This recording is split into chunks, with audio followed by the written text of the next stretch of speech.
second. Hopefully that alerts the Discord now. And he disappeared. Oh shit. It's a sandbox. It's a soapbox. It's Bandbox.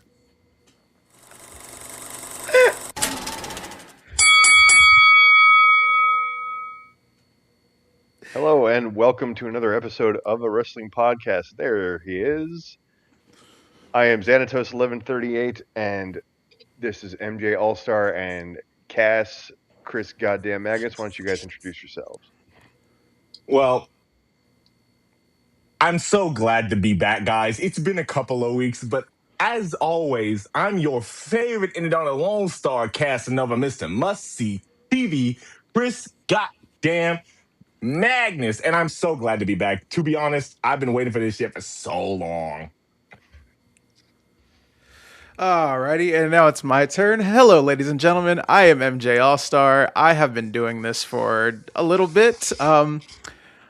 I have a whole list of wrestling stuff on my TikTok. I have a Discord now. Please go like that and follow that if you're not on there so you can get all the most up-to-date information about what I'm doing, what Chris is doing, and what Xanatos is doing as well, because we're all involved in this universe. It has been a minute. I'm glad we're finally back because I've missed you guys and I missed doing this. Work is a lot. And we also have missed a lot. Wrestling-wise, AEW-wise, we'll get to the New Japan stuff soon. And we've missed quite a bit in WWE as well, as much as we pretend to not care. Who's y'all? Who's we? Who's we? I care. Maybe it's the Reposado. Maybe it's the fact that I'm an X-Men fan and I will always hold out hope for the betterment of something.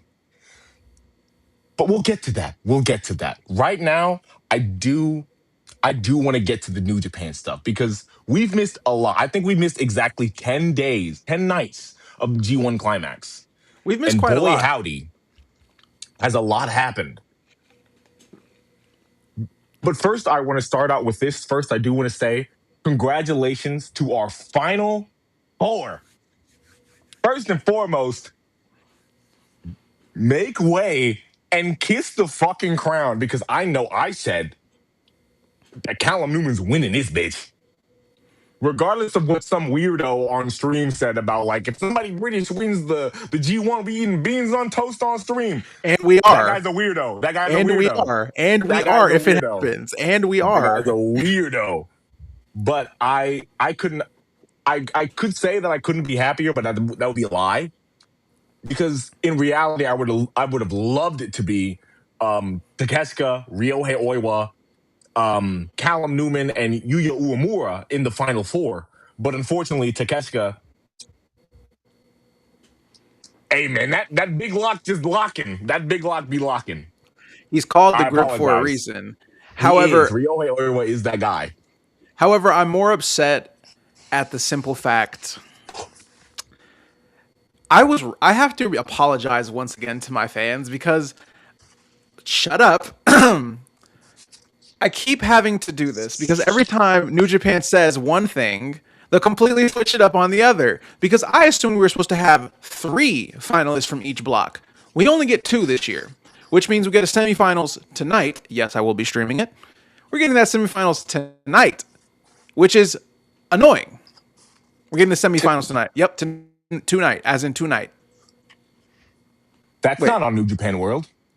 Wait, is that? I'm sorry. Did I meant the 15th? Am I wrong? Am I wrong? Yeah, it's the 15th. Oh my God, I get to introduce the new segment already. Oh my God, nobody knows about this. This is a surprise to everyone, even the 2 co-hosts. Every time that MJ All-Star is wrong on live, I have to take a shot. And unfortunately, Big Dog was wrong about New Japan. I simply, it is alcoholism, but well, he's also Cuban, so like it's the same thing. Anyway, the fact that I had to once again say I apologize because New Japan lied, I lied, or maybe I just misread information. I can't speak Japanese, guys. Can't get it all correct. Sorry. Me too. But We do have a semifinals coming up on the 15th. We have Yuya versus, was it Suji? Is it Yuya versus Suji? I cannot remember off the top of my head. But if I can remember, let me look at the schedule right quick because these niggas are. Yep, it's Yuya versus Suji and Oiwa versus Callum. Now, how do I think this is going to turn out? Oh, easily. It's gonna be Yuya versus Callum. Come on now. Or it could be Yuya versus Oiwa. I really don't want to eat beans on toast, so I'd rather it be two Japanese wrestlers. Yeah, because at Ryogoku Sumo Hall, we have obviously the 5 minute time limit. Hirozoshi Tenzan retirement match against Kojima. Which fair because Tenzan does look rather sick in his old. I don't know what's happened to Tenzan. I don't know his personal life, but as of his most recent, like when he announced his retirement, he didn't look the most healthy. He looked like he lost a little bit of weight. He's definitely looked like he's slimmed down a little bit. So I can understand the 5 minute limit. Yeah, which is fine. Two old dudes, well, an old dude and Kojima. Like, yeah, that's fine. I don't really care. I don't expect them to go like 30, 60 minutes.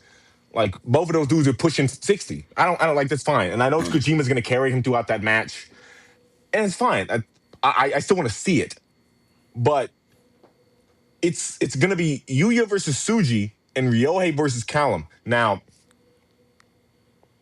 y'all know how I feel about that big teeth motherfucker.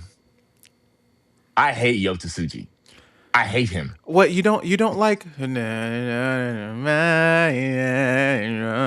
This theme is hard, bro. Speaking of unks, Sonata was mathematically eliminated from the tournament. I didn't expect him to. Hey, guess who pinned that big teeth motherfucker though? He showed it. Oh yeah, MJ gets a bunch of shit wrong. It's not my fault. Okay, we're bouncing around a lot of in the tournament, but one of the greatest matches in the G1 to date. And Dave, you have to go back and watch this match at some point. It doesn't matter when, but I implore you, you need to watch this match. Yuya Uemura versus Gabe Kidd. You know how I feel about Gabe Kidd. Is it crazy? I was waiting. Is it waiting crazy for you to play that stupid say? song. Oh, you want me to play it? Oh, I could play it. No, I don't. Please don't. Please don't. Please don't. Would it be crazy to say that Gabe Kidd didn't have a single bad match this tournament, even against Ren Narita? I would if we're giving scores because I saw someone previously give out scores like ratings for each wrestler of this tournament. Gabe Kidd gets an A. He hasn't had a bad match. You can go through his entire G1 discography this year. He had a great 9 matches, not a single bad one. Okay. And as much as you want to hate, I've been waiting to do no. Give me the floor. I've been waiting to do this on my platform. Unfortunately, and my homeboy, my wrestling friend, Xanatos 1138 is here to witness me say this. He knows. Dave, go ahead and tell the fans how much I hate Gabe Kidd. You hate Gabe Kidd a lot, yeah. Yeah. Every chance I get, Dynamite, Collision, pay-per-views, and AEW, I will slander that bald fuck any chance I get. This motherfucker want to go on fucking Malcolm Muscle be like, you Americans don't understand breakfast, a good English breakfast. Shut the fuck up. I would rather go to a McDonald's that serves 24-hour breakfast than ever eat an English breakfast. But I have to admit, I genuinely do, because it's not fair if I don't. And I'm one of those people that believe that you should talk about the wrestler as the wrestler. What they do when that bell rings. And I'm one of those people.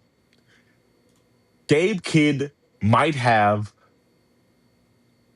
my favorite chunk of matches in the G1. Granted, it may have been because I was rooting against him and that just put me into it. Yuya versus Gabe made me cry. It's such a good match on a scale I never thought I would, because as soon as he licked his hand and slapped the back of Yuya and it came out like a gunshot, I felt goosebumps trickle up my arm. I was like, "Oh my god, is the fire back? Are we it? Is this what I needed?" Everything about that match, and I would say that Yuya Zack Sabre Jr. was one of my match. No, as soon as I saw that Gabe match, I went, they're killing each other. He's forcing Yuya to get in his realm. It it's and it's the same thing for every Gabe match I've watched this tournament. Though there hasn't been a bad match. There hasn't been a match that I went, oh, this is terrible. No, because he's always out there. He's giving 110, and he's saying, hey, I know strong style. Do you? As the resident Gabe Kid hater, I have to say, Gabe Kid might have brought the feeling back to the G1. Gabe Kid might have brought the feeling back to New Japan. Gabe Kid might have proven himself right. There was a point in time where every single fan in Korakuen Hall was cheering for Gabe Kid. And then he got hurt and they turned on him.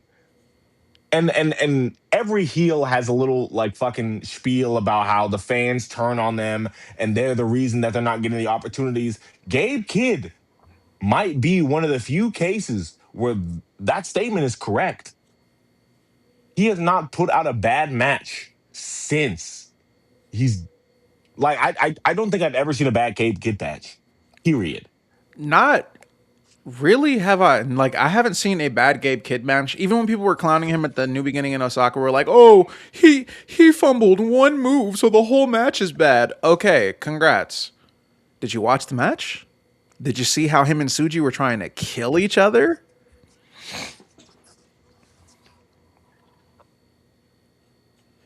And now onto some bullshit. Here we go. Because WWE SummerSlam was also in the things that we missed. And boy, howdy, do I have so much to say about SummerSlam.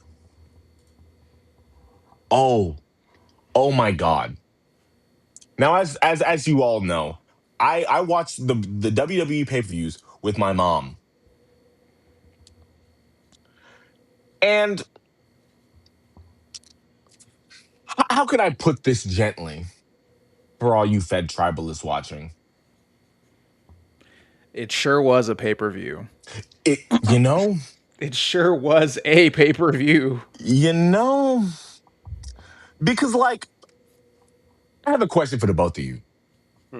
And now, again, this is Drunk Magnus. I may not have all my wits about me. That's not true. But I'm new to wrestling. Both of you guys have been watching wrestling, Dave for longer than I've been alive, and MJ for longer, period. Well, how do you have a Hell in a Cell match where nobody bleeds? Being so honest with you, this is not the first Hell in a Cell match where no one's bled. This Yeah. is not. This has happened Okay, before. that's fair. That's fair. That's fair. Okay, but like, I've watched Anarchy in the Arena, Blood and Guts, you know, whatever weird stips that AEW has, even New Japan. I saw like some crazy shit during Best of the Super Juniors. That was wild. I loved that, even in the New Japan Cup. But you have, as Michael Mazanin will put it, the greatest combat sport athlete of all time, and legitimately one of, if not the future of the WWE in Obafemi. And the best spot in that match was when Bork pulled up the canvas and exposed the wood and hit a tombstone on Oba, and he kicked out vehemently. I was like, oh damn, that's awesome. And then a fall from grace later, and the match was over. Yeah, WWE is big on, especially Hell in a Cell, the stipulation not meaning shit.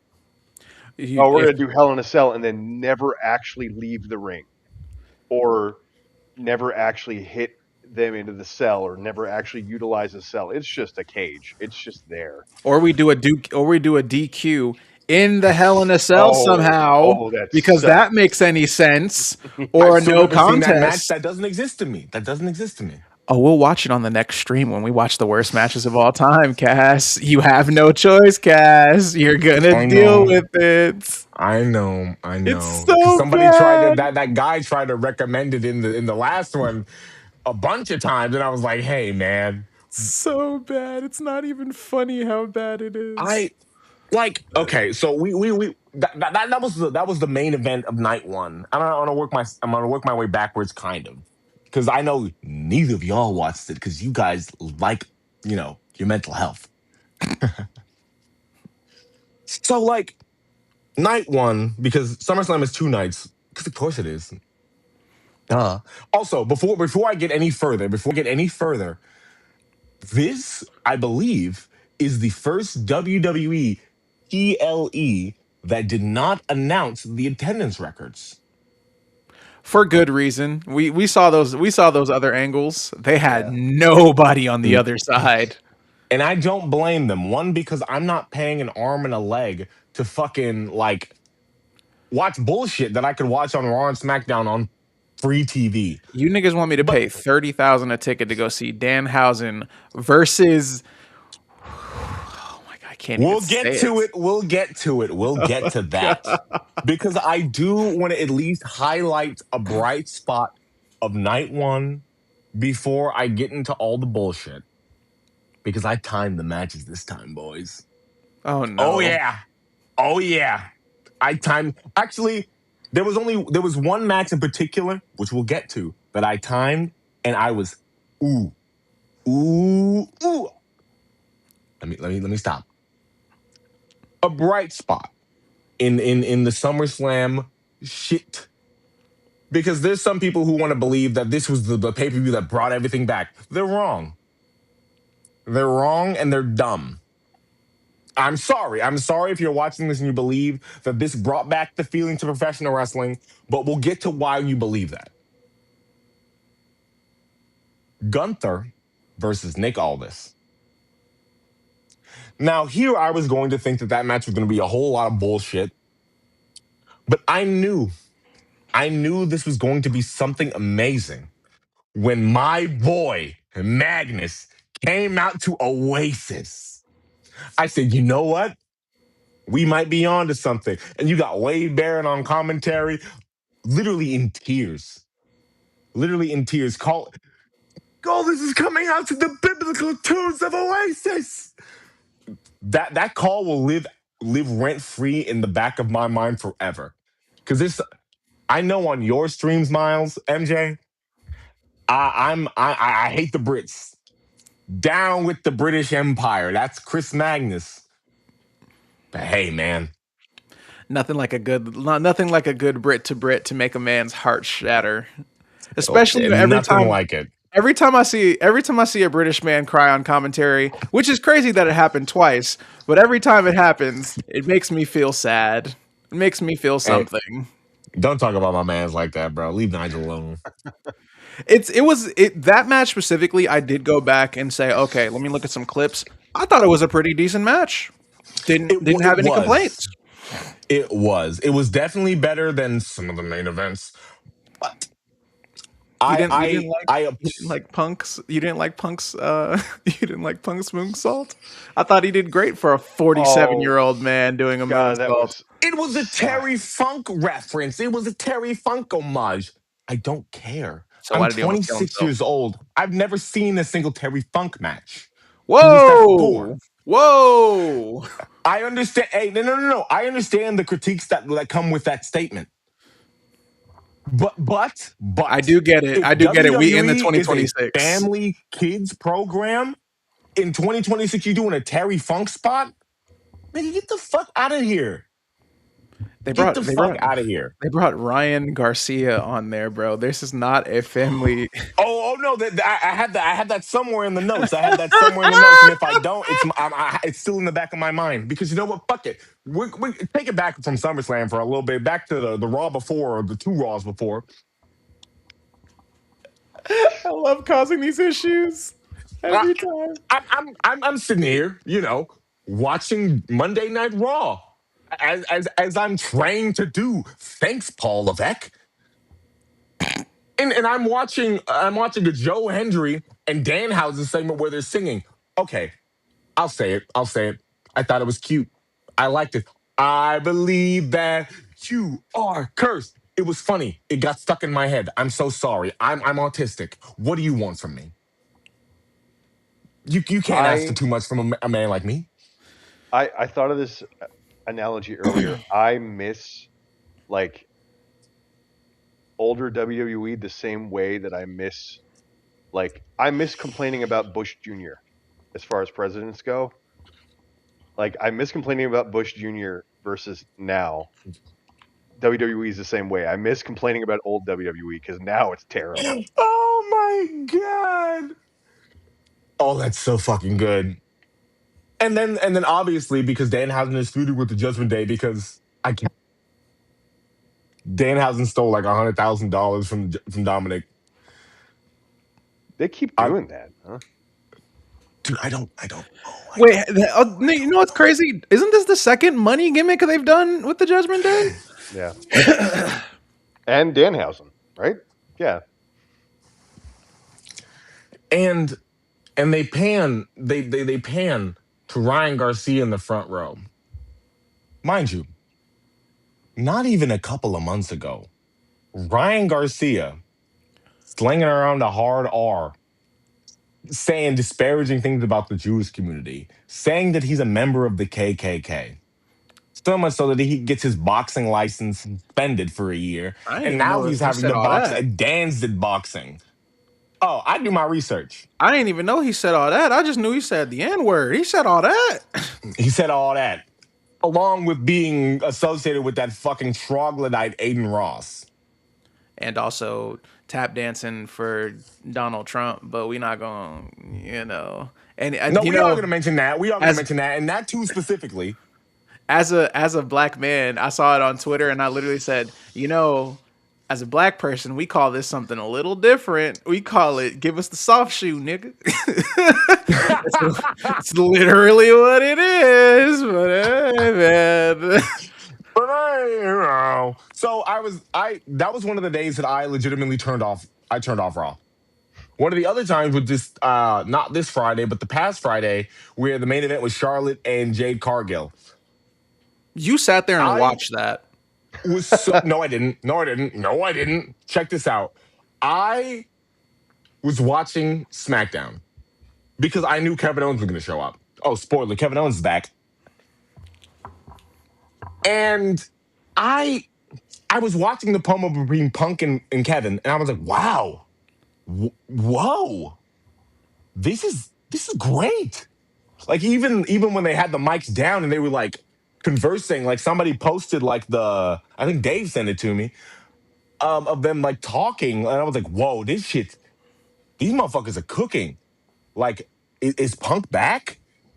And then I proceeded to watch 2.5 hours of nothing but talking and backstage segments and literally 3 matches. I shit you not. Connor came home halfway through SmackDown, and he was like, "What are wrestling at? What are wrestling at?" And we watched 2 matches. Both of them were ass. I turned that shit the fuck off. I opened up New Japan World, and I put on Takagi versus Konosuke Takeshita. And he said, whoa, the presentation. Why are they Absolute wrestling peak. so fast? Absolute peak. Hey, man, this is the reason why I get up at 4 o'clock in the morning to watch the G1. It's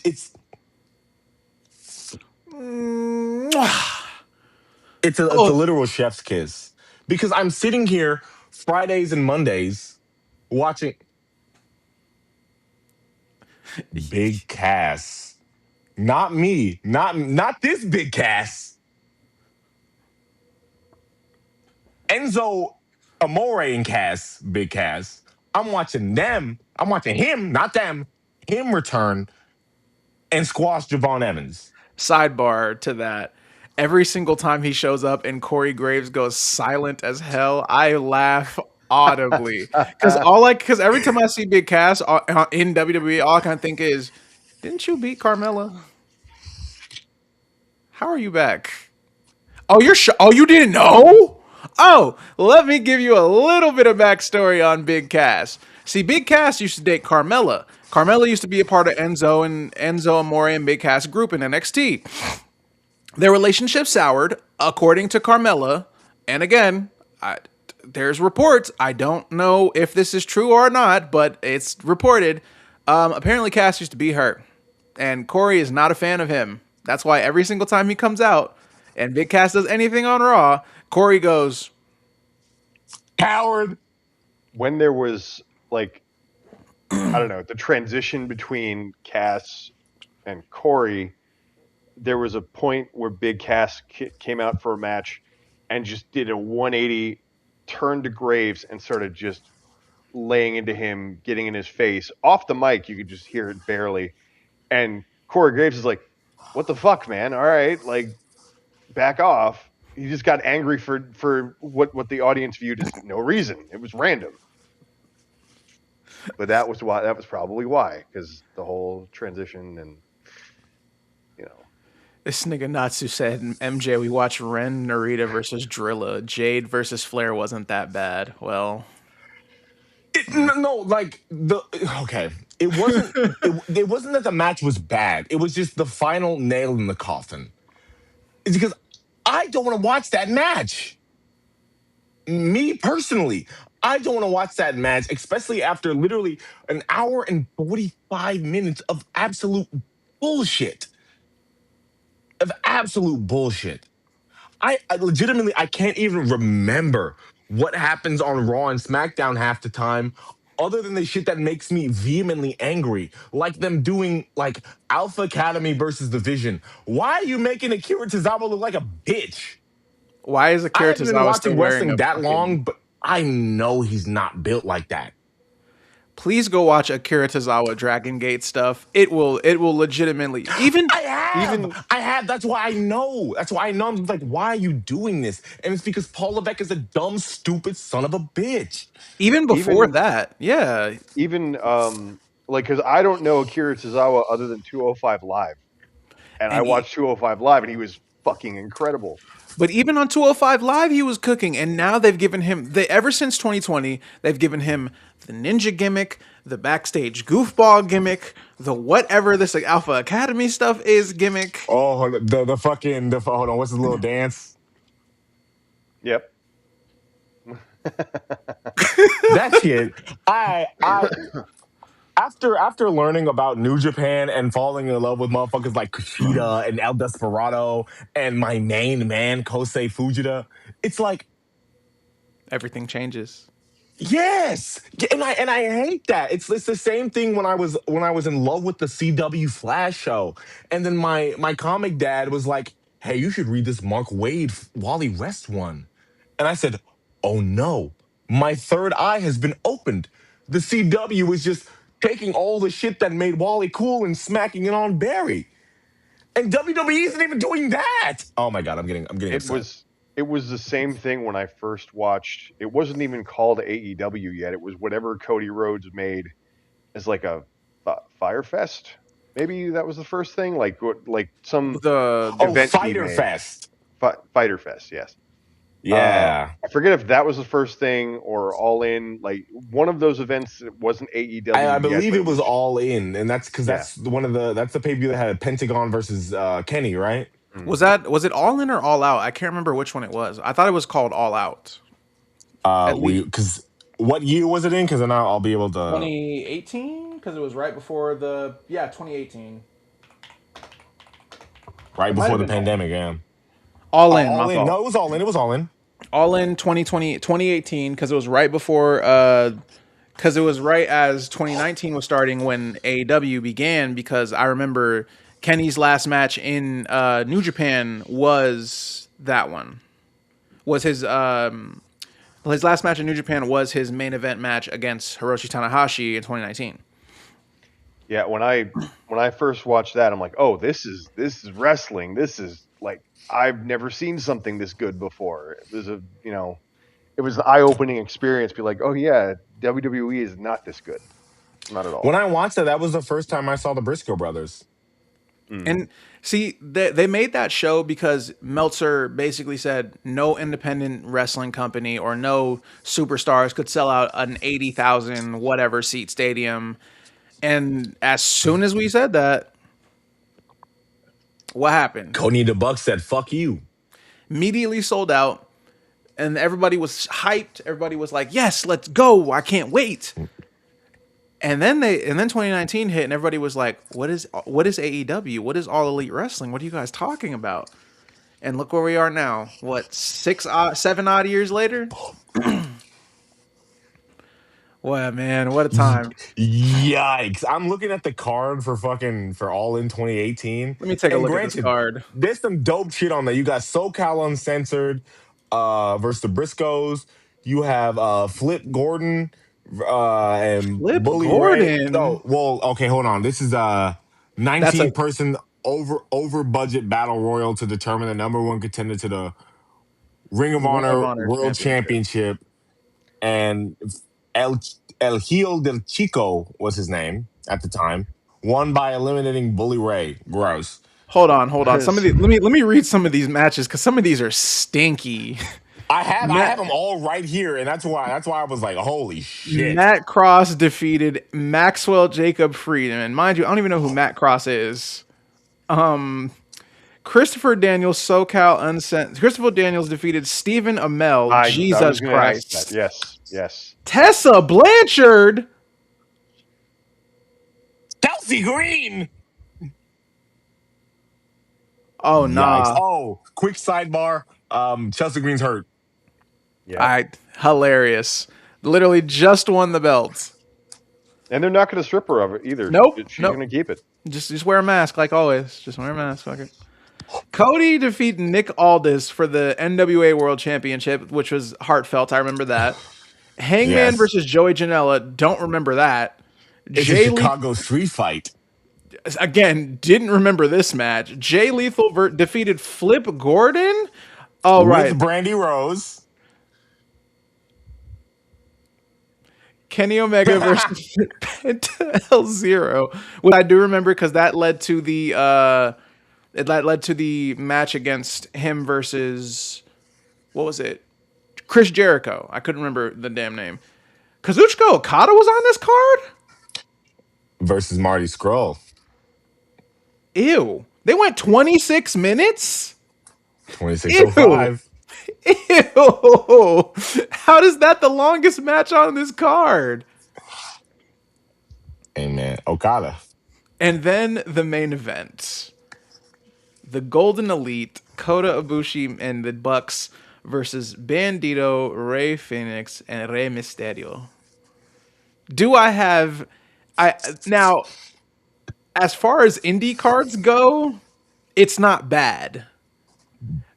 But as a look into AEW's future, man, this what card were y'all doing? Stephen Amell. Yeah, Arrow. This is back when I liked Stephen Amell, so I was like, oh, that's cool. And now, nah, not so much. I'm looking at this card and all I can think is, who told Matt Cross he could beat MJF? Can you name me a single Matt Cross match? I don't even know who Matt Cross is. Hey, predominantly, he currently wrestles predominantly for Juggalo Championship. Man, get this off my screen. I just Googled this man. I've never seen him before in my life. I have never heard of him, never seen him in one singular match. Hold on. Oh, he started wrestling in like 2001. No wonder. That's tragic. Marty Scurll. You niggas had Marty Scurll on the card. Ew. Tessa Blanchard. You know what? For a quick pick us up. I do want to highlight something that happened in New Japan. Yuto Ice versus Yuta Tsuji might. Ooh, Cruella. It's my I might favorite ruffle call. some feathers saying with this shit. That might be the best match of the tournament. I'm so sorry. Even with everything that I've still seen so far, that might be at least maybe not the best, but my favorite.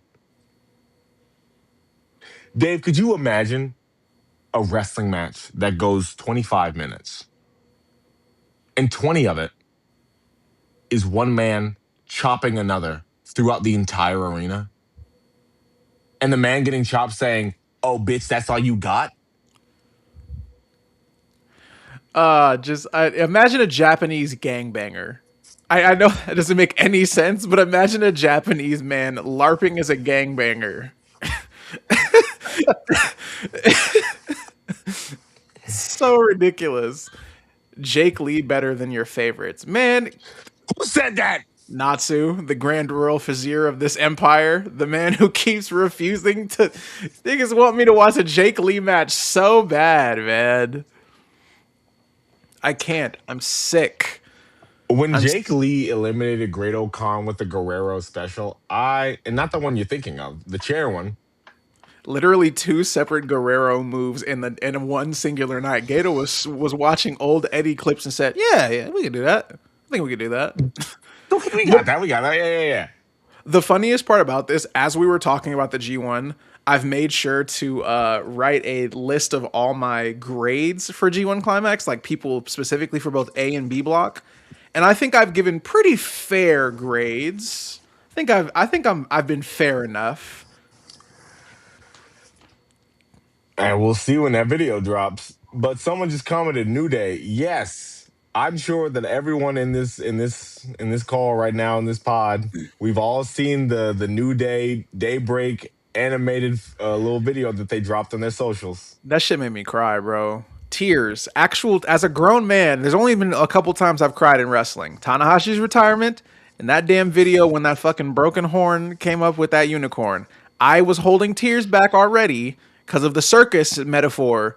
And then as soon as they showed the other unicorn with its horn smashed and he nodded to say go about your day, it hurt, man. It really hurt. It hurt so much. It hurt a But lot. we got some teases though. I don't know if y'all all watched Dynamite Oh, this don't. past Wednesday. Whose house? Who's coming back? Swerve's house. Don't make me put on the merch, bro.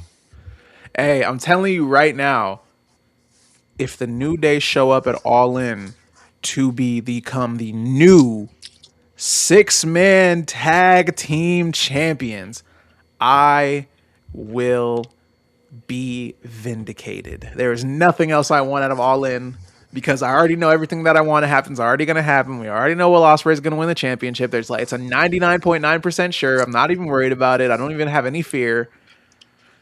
But the fact that the New Day are immediately linking up with Swerve With the greatest. Okay, and they're going to be Dave. heels off Rip. Dave.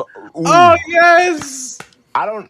You know how much that black people love Swerve Strickland. You were there when he debuted. You were Mhm. in the crowd when Swerve Strickland debuted in AEW.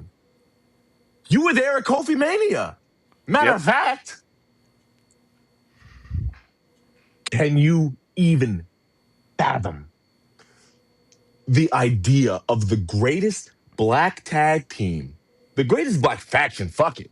I'm saying inflammatories tonight. The greatest black faction in all the professional wrestling, teaming up with arguably the greatest singles black wrestler of all time.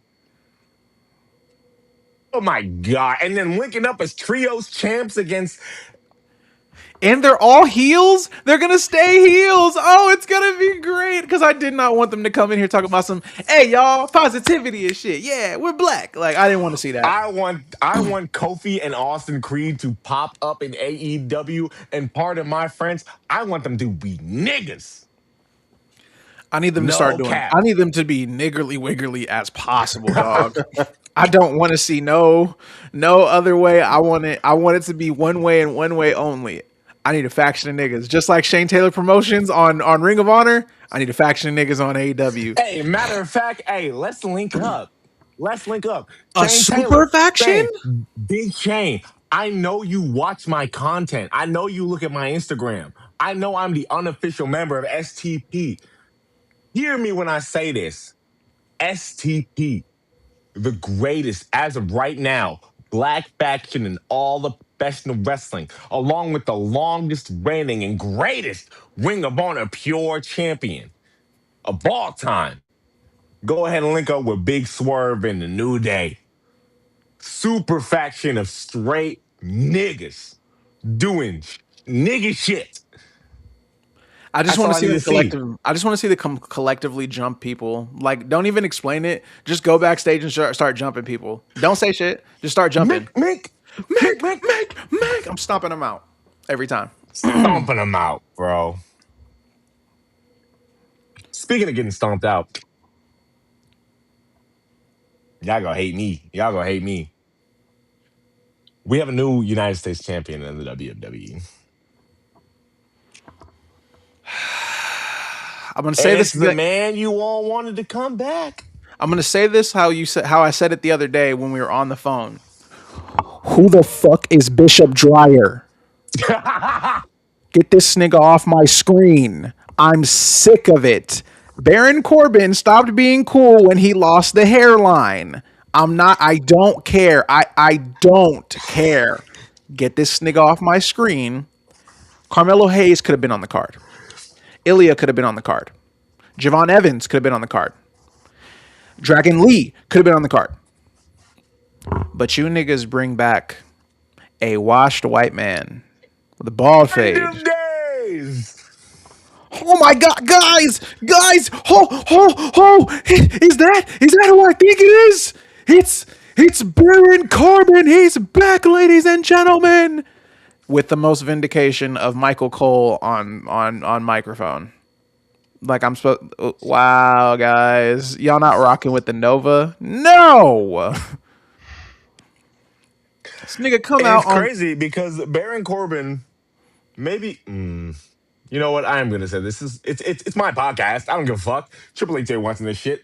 It is odd that Bishop Dwyer gets to still be MLW champions with Dominic Dijak in MLW, while also concurrently being the WWE United States champion. But Leon Slater got pulled from all the fucking indie events. I wonder what skin color Leon I wonder Slater's what's is. the difference between Bishop and Leon Slater. It's okay. Give it a minute. Dave, you want to answer this question? I'll let you answer. Dave, you got any answers on this one? Can you think of any difference? I mean, Any difference at all? Any at all? I mean, one's bald. Like, is it bald supremacy? Is that what it is?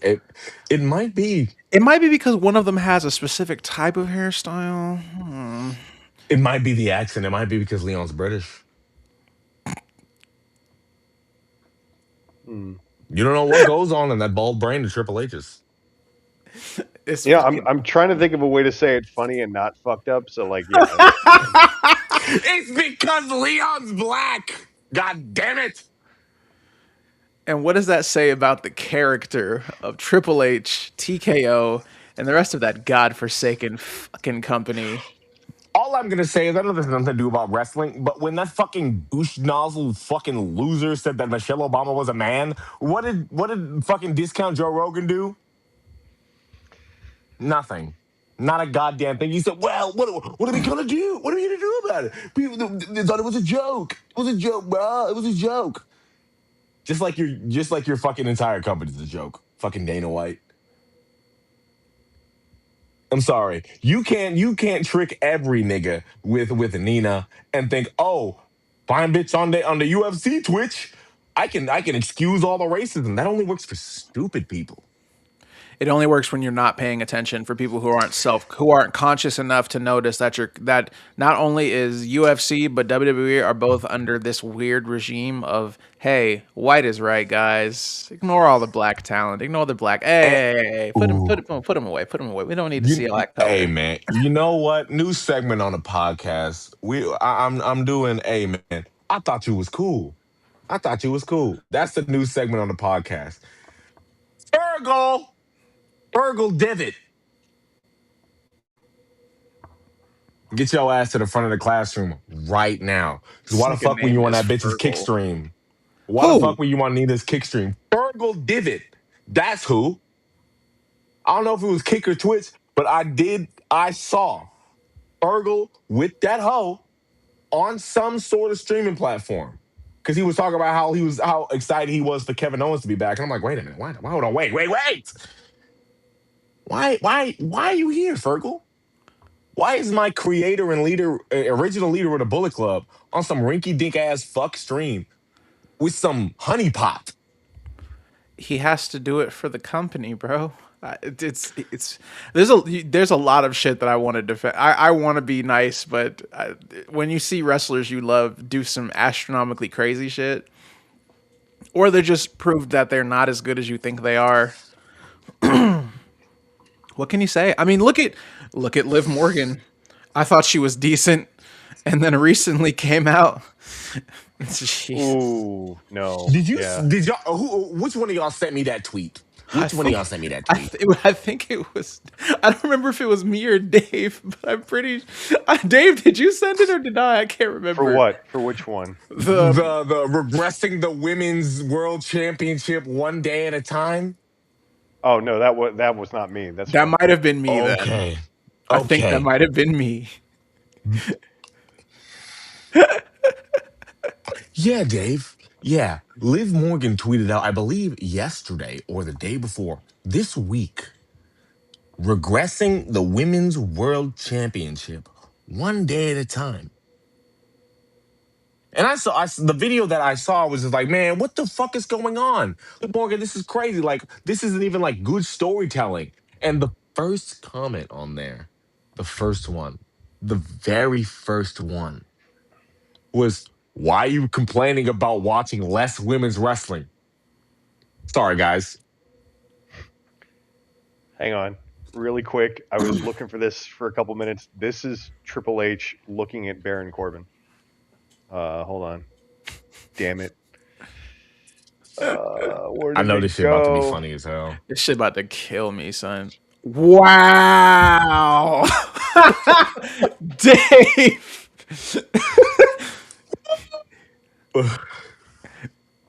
That's how he sees world champions. Dang. That's how he sees world Because- champions. Oh my God. Mine. Before the podcast, I was talking to my downstairs neighbor because this is a quick little segue. My neighbor is a huge WWE fan, only in the sense that just like that's what he knows.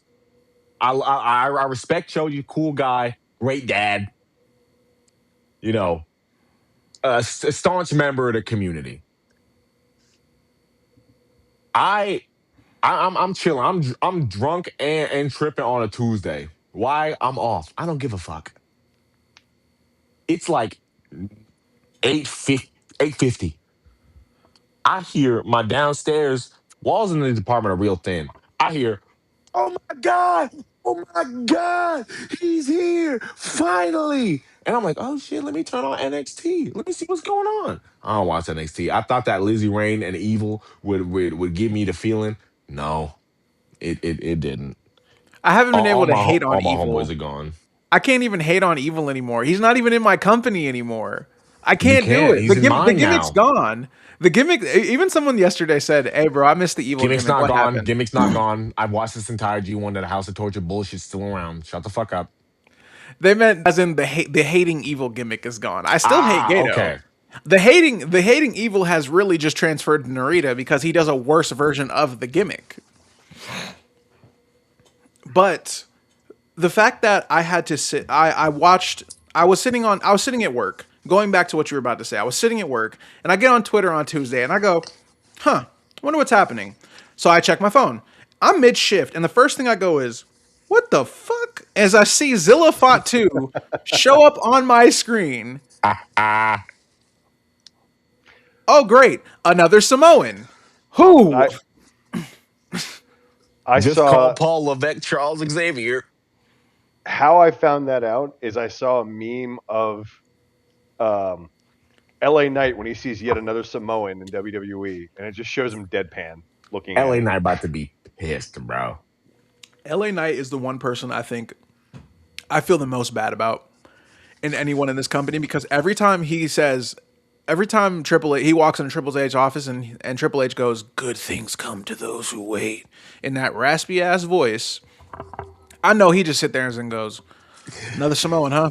Okay," and just walks away. Good things come to those who Those wait. who wait. Are you enjoying You the know, show? No, Triple H, I'm not enjoying the show. I stopped it's enjoying what the show we a long do. time ago. What we do. It's nothing new. It's what we do. Same bullshit. Because, and speaking of the same bullshit, LA Knight is indeed feuding with Roman Reigns once again for the World Heavyweight Championship. So he Different can get show, cucked same again. bullshit. So he Who can get cucked knows? again. Who knows? Who knows? Because Because Roman might be contractually obligated to not lose the belt during any non Big Four pay-per-views. Because we got to just give like Roman The the belt Rock. again. Because oh my god, why is this nigga holding the title? At least he's showing up. I'll give him that. Is he? Hey, Was he on Raw this week? Was he on Raw this week? I don't watch Raw. Was he on any show this week? I've noticed he's been on the shows as of recent. Hold on, because I don't know enough about Zilla, so I can't really answer that. I like Zilla. When I saw him in the Indies tag with Jacob, I thought he was cool. But that's mainly because they were like just like murdering people in that ring. Zilla is another Samoan that does the same gimmick as all the other Samoans. Do I That want is to see him? true. Do I want to see him in this company? No, not really.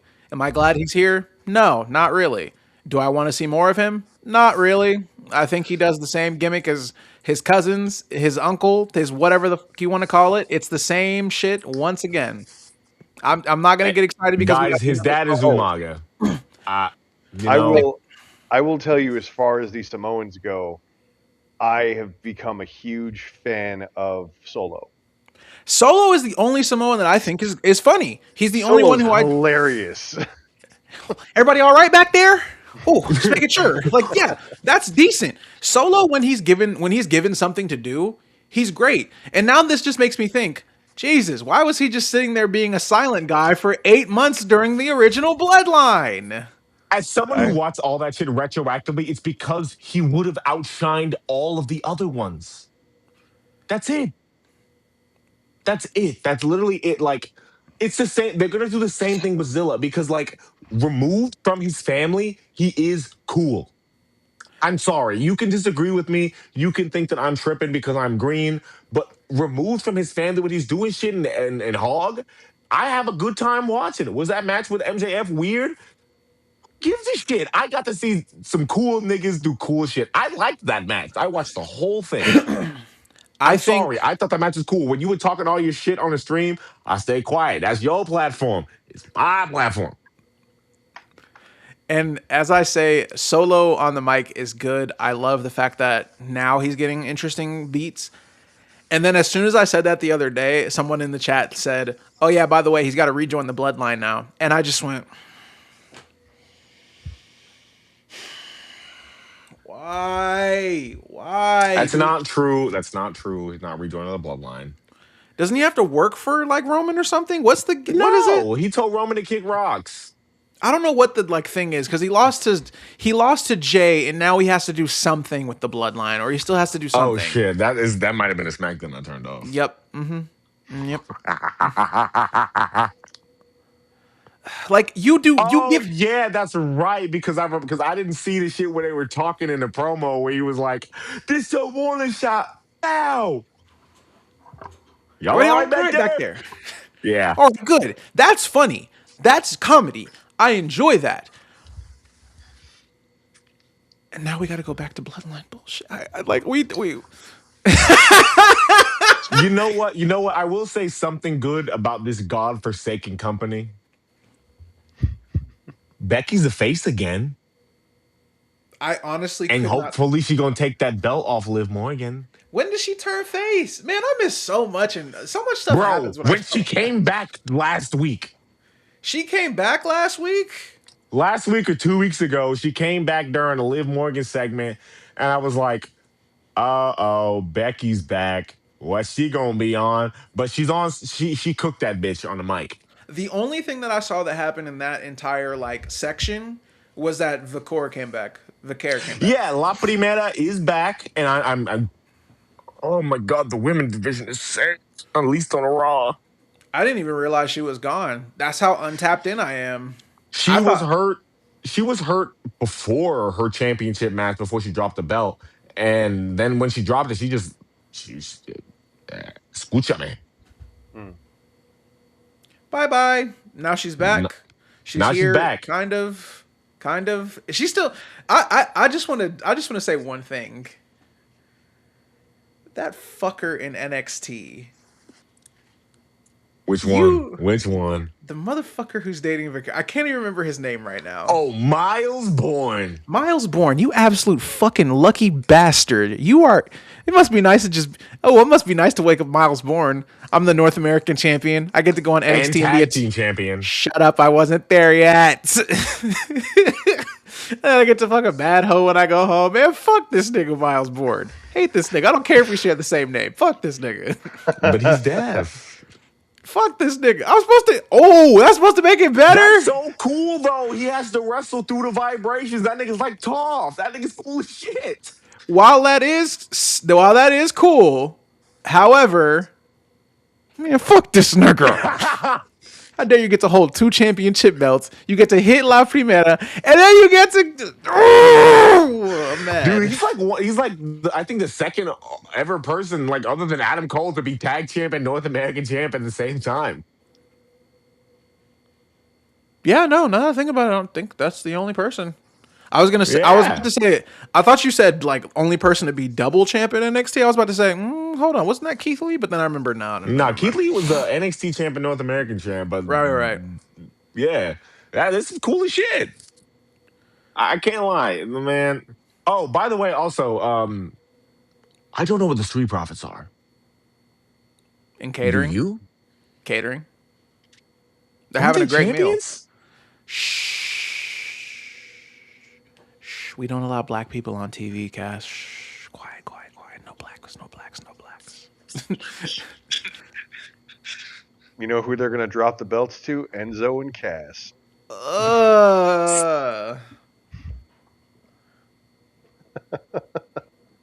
That's not funny.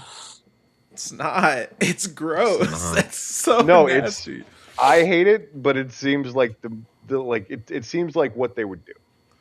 It this is. Why this nigga Davis said he can barely hear her anyway, and in bed it's worse.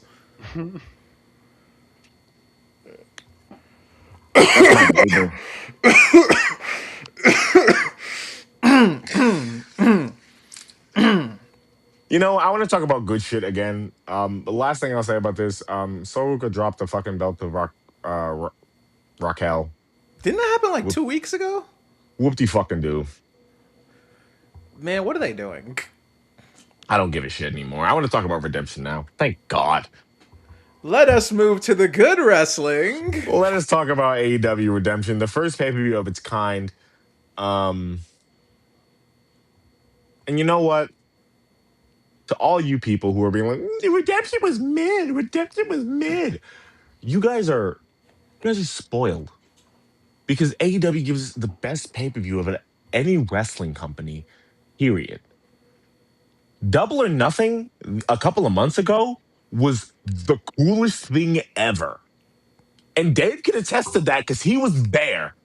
Mm-hmm. He got to see that bitch-ass loser Clark Connors get super kicked with a trash can over his head. That I have video of that. That was hilarious.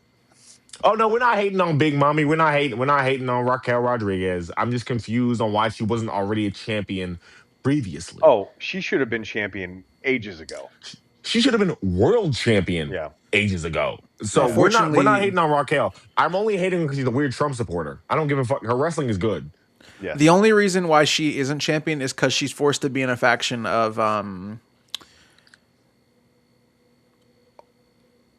supposedly the greatest women's wrestling champion currently, but I didn't know Io Athena's in Sky the Ring was. of Honor.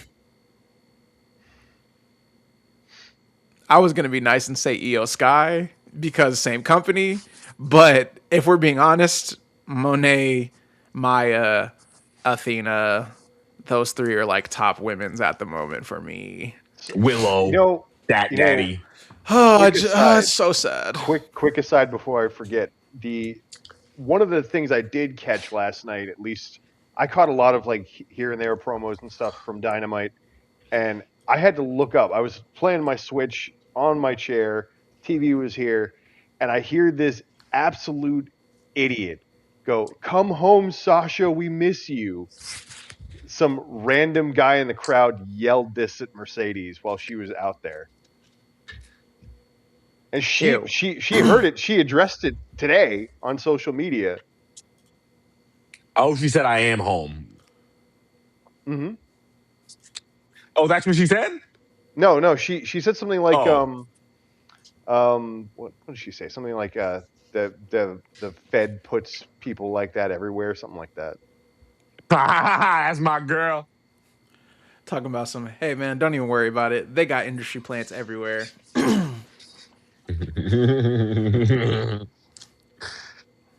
I'm just happy that Redemption was as decent as I thought it was gonna be because people were like, "Oh, it was such a mid-level pay-per-view. There was nothing going on."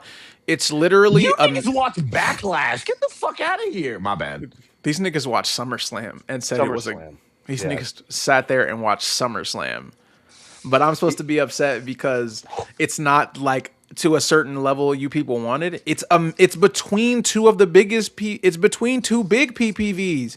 This is literally supposed to be the Roadblock pay-per-view.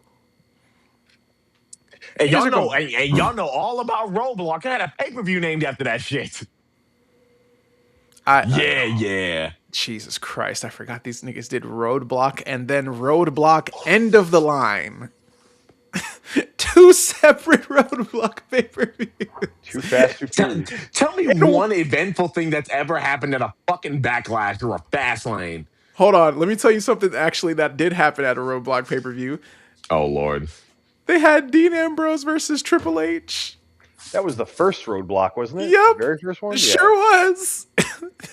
I don't think I'm a fan of this anymore. I don't think I like Triple wrestling. H versus Dean Ambrose. Is this before or after Dean Ambrose said, and I quote, "Where are you going? Do you have to ask your wife permission first?" Way before. Oh, okay.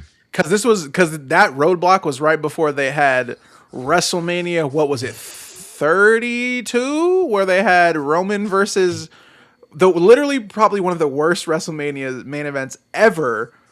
Roman Reigns versus Triple H. 25 minutes of headlocks. Anyway, Redemption started off with a great six-way ladder match between Commander, Beast Mortos, Speedball Mike Bailey, Jack Perry. Who the fuck else was in that match?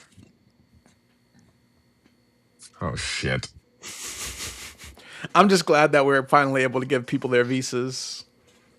Nah, for real. Because it was really hurting the AEW division when like a lot of the wrestlers who we were looking for weren't there. Like fucking Hechicero. I mean, I love Hechicero. Hechicero is just to me he's like Mexican John Moxley. He's just ready to jump people at all He times. is just ready to go. Oh, Nick Wayne and El Clone and Completely forgot they were in that match. To be honest with you, I didn't. What is the redemption card? Let me look this shit up. I have it right here. I have it right here. Completely forgot this card even happened. Like No, because that six-way ladder match was fucking gas. There was a point in the match where everybody brought out a table, and my mom was like, "Why are they doing that?" And I was like, "You don't understand. there's 3 tables, there's 6 people in the match. And she was like, oh, 2 people per table? And I said, there you go, ma. We was locked into that fucking match. It was so good. But to be so honest with you, I think the entire pay per view from top to bottom was like there wasn't a bad match on this pay per view. Ooh, you gonna hate me. At least to me. Hold on. You Am I gonna hate me. What is there a match I'm thinking? No, I don't think there was a match. Oh, I'm I sorry. didn't like the double dog collar match. Really? Yeah. And you were I excited think about that match. I think I was expecting more. Because I was like the last Juice and Jay match that I remember watching, maybe not like as it was happening, was the Bang Bang Gang versus FTR. I thought, from what I remember watching that match, I thought it was decent. I'm not really, in general, I'm not really a fan of dog collar matches because you're kind of like restricted to what each person can do. It's like, oh, well, they're essentially partners attached to each other, and there's going to be certain spots you can just call going like, oh, okay, he's going to hang them up there because they're attached. So There's a only- The lot of only spot in that predictability. match that made me legitimately go, "Oh my god," was the spot where Jay got hurt. Looking at when I think about it, there's only been like maybe 2 good dog collar matches I can remember. One of them being Briscoes versus FTR, and the other being MJF versus CM Punk, which was knew really it. really good. Fair. That's the only 2 I can remember. If you want me to go back in the day, I don't watch like 80s matches like that. I cannot tell you how good those matches are. I'm sure they're fine from a graphical standpoint, because I'm not gonna say they're one of the greatest matches when you got 2 slow moving guys from the 80s doing punches and kicks with a dog collar on for about 45 I'm sure minutes. the Piper match was great because fucking that was the whole edifice for fucking Punk and MJF's one. I'm sure I it was would- great, but I would say a dog collar match works better when it's a singles match. exactly. Yeah. Because even the one that Punk and Drew had was fine. Like to me, it was better than the one from Redemption. Like the match was like, if I look back, there's probably only 2 matches I maybe wasn't the biggest. Actually, no, 3. Now that I look on it, there's 3 matches I didn't like the most. Cage and Cope versus Death Riders, didn't really care for. I do that one. Dogs versus Bang Bang Gang was fine. Like I didn't think it was terrible. I thought it was okay. It wasn't like, oh my god, this is the best dog. No, it wasn't one of those. Painmaker versus Tommaso Ciampa. Okay, bro. Okay, this is another one of those times where you and I disagree. I liked that match. I don't. Why did it need to be 23 minutes? Because the motherfuckers was trying to kill each other, and you got to do a lot to put Tommaso Ciampa down. But you had to have Chris Jericho win? Really? He put a drill to his head. Really? He put a drill to his head. That's the only conceivable way, because he wasn't going to put him away with wrestling. Give me one way that this helps Tommaso Ciampa. Give me Fought one. the Painmaker. Does that benefit him losing? Yes, You paused. because I was looking at the comment. Yes, I did legitimately think that this does not in any way slow down Tommaso Ciampa's momentum, because he fought the Painmaker, and the only way that he tapped out because someone put a drill to his dome. He wasn't tapped out. He wasn't submitted. He didn't lose by any means of wrestling. Someone put a drill to my skull. Be a man. Take that shit. No, on some real shit. At least they didn't make him tap out to a fucking Boston Crab. I would have. Yeah, exactly. He didn't fucking tap out to the walls or nothing. This nigga calls a Boston Crab the walls of Jericho. Jesus Christ, you fucking industry plan. Anyway, regardless, everything leading up, I mean, Young Bucks versus Death Riders was pretty good. Like, probably one of the better matches on the card. Fletcher versus Bandino, probably the best match on the card, if I want to be so for real. Because I love how Dragonplex. it's just so pretty. Just She so was pretty. fucking gas. It was literally spectacular. Maya World winning her first AEW title, which we called this a couple weeks ago, where we said she was going to win a TBS championship, any kind of championship soon. Yeah, and for them to hype up her birthday too, I was like, "There's no way she's losing, right?" Because Ain't no way they keep she's mentioning losing. this. As soon as they mentioned the birthday, I went, "Oh, you motherfuckers I don't will know." say, Sheeta held down Maya in that match. Because to go from the Forbidden Door match, which was arguably one of the greatest women's matches of the year, to the redemption match with Sheeta, I don't know if Sheeta is slowing down or what, but I feel like that match could have been a lot better, especially for a pay per view match. Because y'all want to do that shit, y'all could have done that shit on Dynamite. I'm so sorry. I could have done that shit on Collision. I'm at the point to where AEW has been and continues to deliver like time after time again to where I don't feel bad critiquing like this pay-per-view as hard as I am. Because this should have like, even though this is like a B level, C level pay-per-view, this could have been a double episode of Dynamite Collision. I'm so sorry. Some of these matches, Andrade versus Mark Davis could have been on Dynamite. Hold on. Let me you said the name. You said the name. Goat, God, Sun, Moon, Quater, the stars, the Holy Emperor, the God. How dare you disrespect Andrade El Idolo, you fucking mark. Don't you ever put his name in your mouth and say he does not deserve to be on this pay-per-view, you He swine. does, but Mark Davis did not come up to the level that I expect from pay-per-view Andrade. Fair.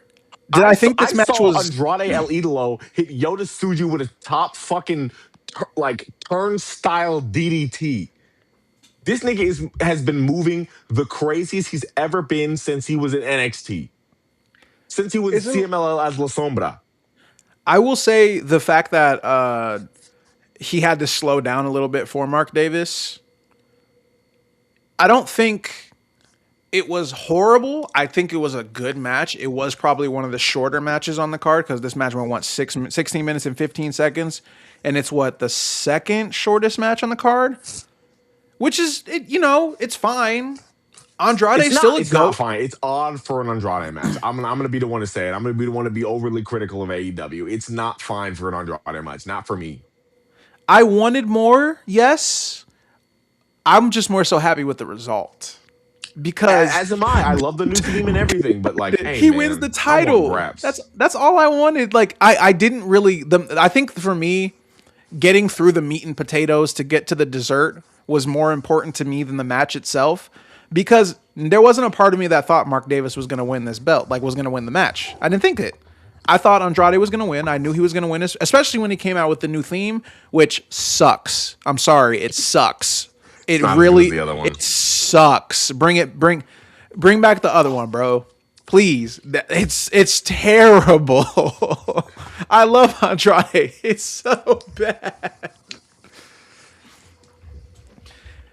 And then, but like we had two good final matches. The semi-main and the main event were very good, actually.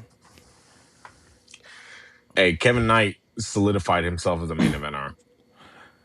I would like for Kevin Knight to drop the TNT belt so he can get to the main event and actually win a higher belt. Maybe the international, maybe the AEW World. Hey man, I'm nice. still sitting on Jet 2 belts. I'm still holding on to that dream.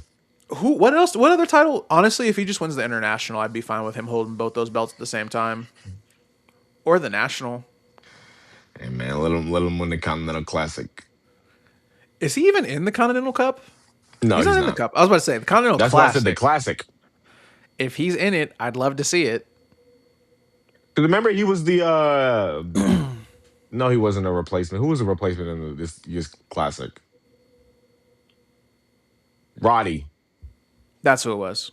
Roddy. I can't wait for this year's round of clips from the Classic. Every year I do. Every time there's a Classic, I like to do a collection of like all my favorite clips. This year's gonna be so nice. Oh my god. And, And then oh shit! And then at the end of fucking Redemption, Kenny hit Will with a one-winged angel. and everybody thought he was going to turn heel, but he really he didn't turn Yeah, heel. I'm glad they didn't do that because I don't want it to be a heel versus face dynamic. I want it to be Kenny versus Will. Yeah. Like, just We don't need a heel versus face, and we don't need a face versus face. It's just two gods of pro wrestling going out there and killing each other. One's British, one's Canadian. It's a tale as old as time. They hate each other. Just fight. I I don't really need much else. don't need a story. I didn't even need them to do all this like hubbubaloo of the we're Goku and Vegeta and we're the no. Kenny said it perfectly on Wednesday. Dog, we don't gotta make it this, that, and the third. I just want you to stop wearing your heart on the stop being a bitch. Just go out there and give me the Osprey I fought all those years ago. Give me the Osprey that almost killed me. Give me the Osprey that I was fighting for over the fucking U.S. title. Give me the Osprey who was trying to bleed me like a stuffed pig on a New Japan Cerulean Blue. That's all I want. Give me the Commonwealth Kingpin, bro. We're never getting Because Commonwealth if not, Kingpin back. because if not, I know just the nigga from Essex to do. Oh, you mean the man who's gonna be the reason we eat beans on toast coming soon? Make way for the prince and kiss the fucking crown. Oh, you mean the man who's gonna make us eat beans and toast on stream? I'm not letting this go. If he wins, I'm very scared because he's the only Brit left. And if he makes it, if he wins the G1, first of all, I'm gonna have a lot of words to say about Gato because, like, my nigga, you selfish ass individual, give it to somebody else. No. I need Callum to win. I was talking so much shit. If Callum wins the G1, my worst fear is the fact that, like, I gotta buy a can of Heinz beans. I don't even know where the fuck to get a can of Heinz beans. Then I gotta get a piece of bread and put the beans on the bread. And then I have to eat it on camera. Ew. And so does Chris.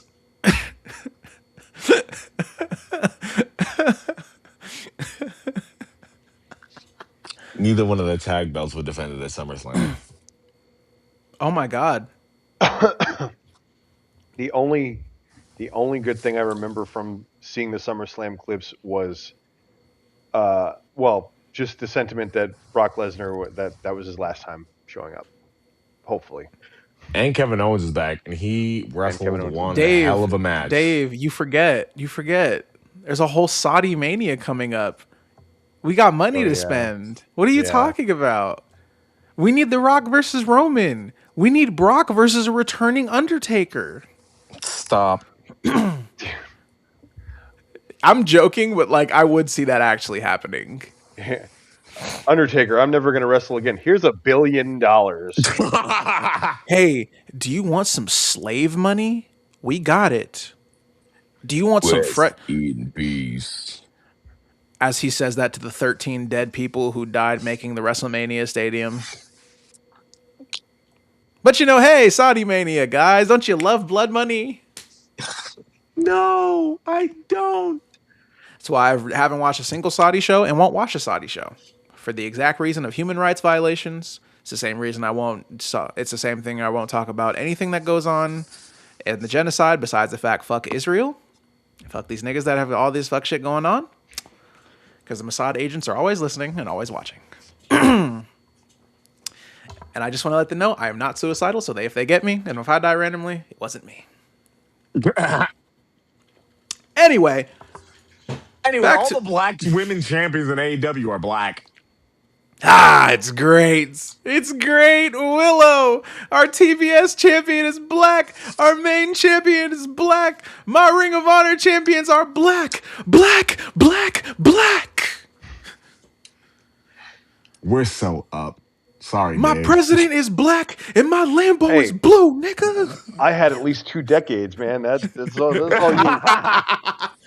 Dave was like, man, I'm sick of all these white people. Dave said, "What the fuck is Swerve?"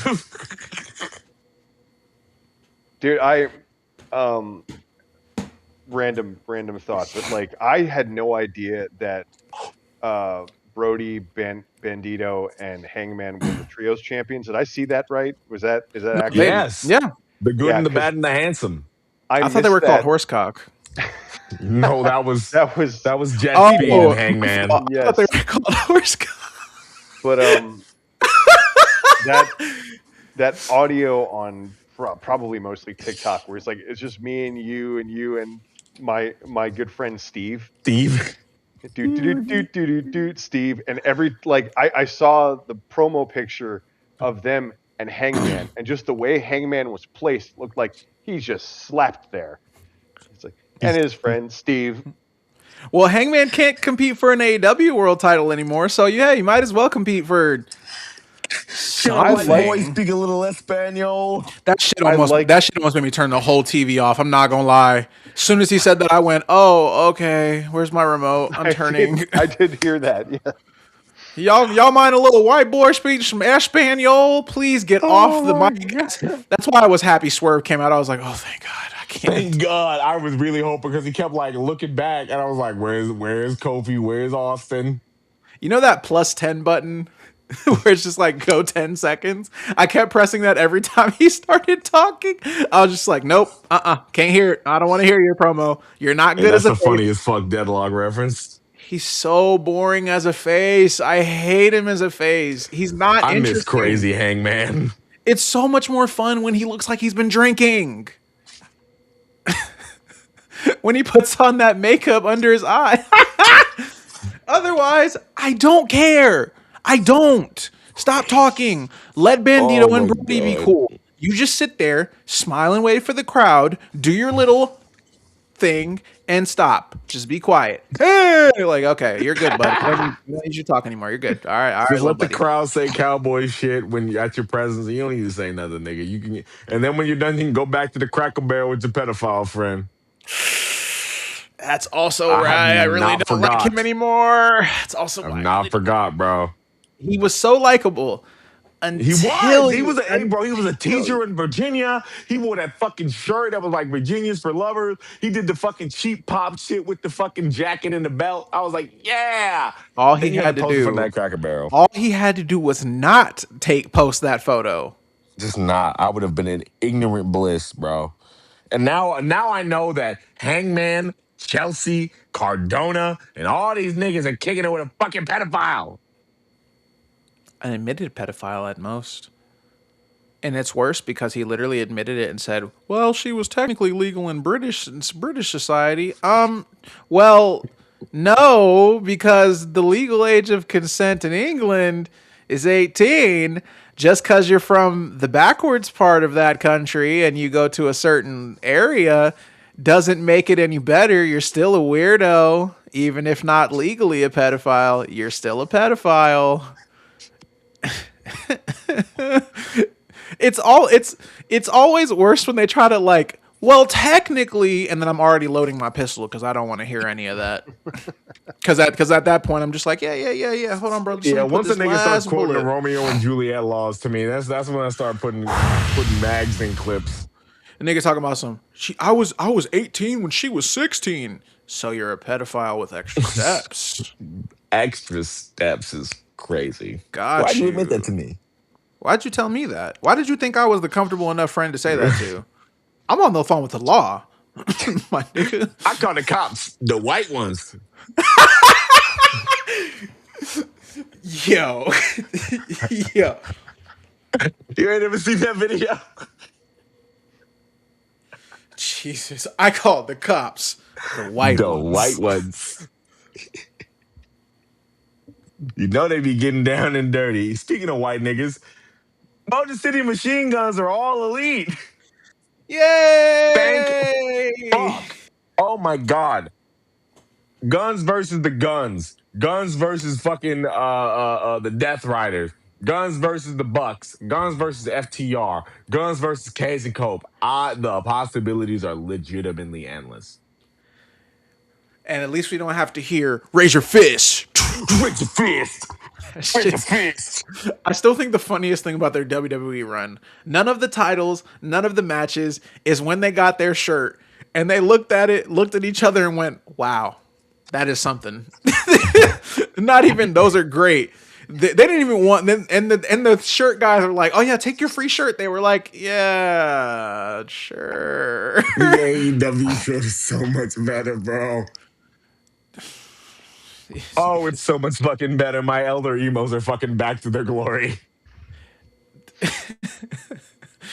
And it's just like I get to see actual decent. I get to see decently good wrestling. I get to see good tag team wrestling. I get to see them in a company that appreciates tag team wrestling. They might talk on the mic. Wow, they get mic time. They might be funny on the mic again. This might be some TNA shit, bro. We get mic time. Wow. Whoa. As a Nigerian, wow. You are giving me good food.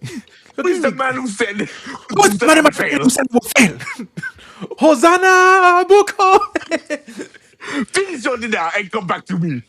The lion is roaring. Bro, I swear to God, that's how Kofi and Xavier could be moving in AEW, bro. As a Nigerian, With it's my great to family see said I it. would fail. It is great to see it because we don't have to see BS gimmicks. We don't got to see Jamaican accents. We don't got to see. You're making me crazy.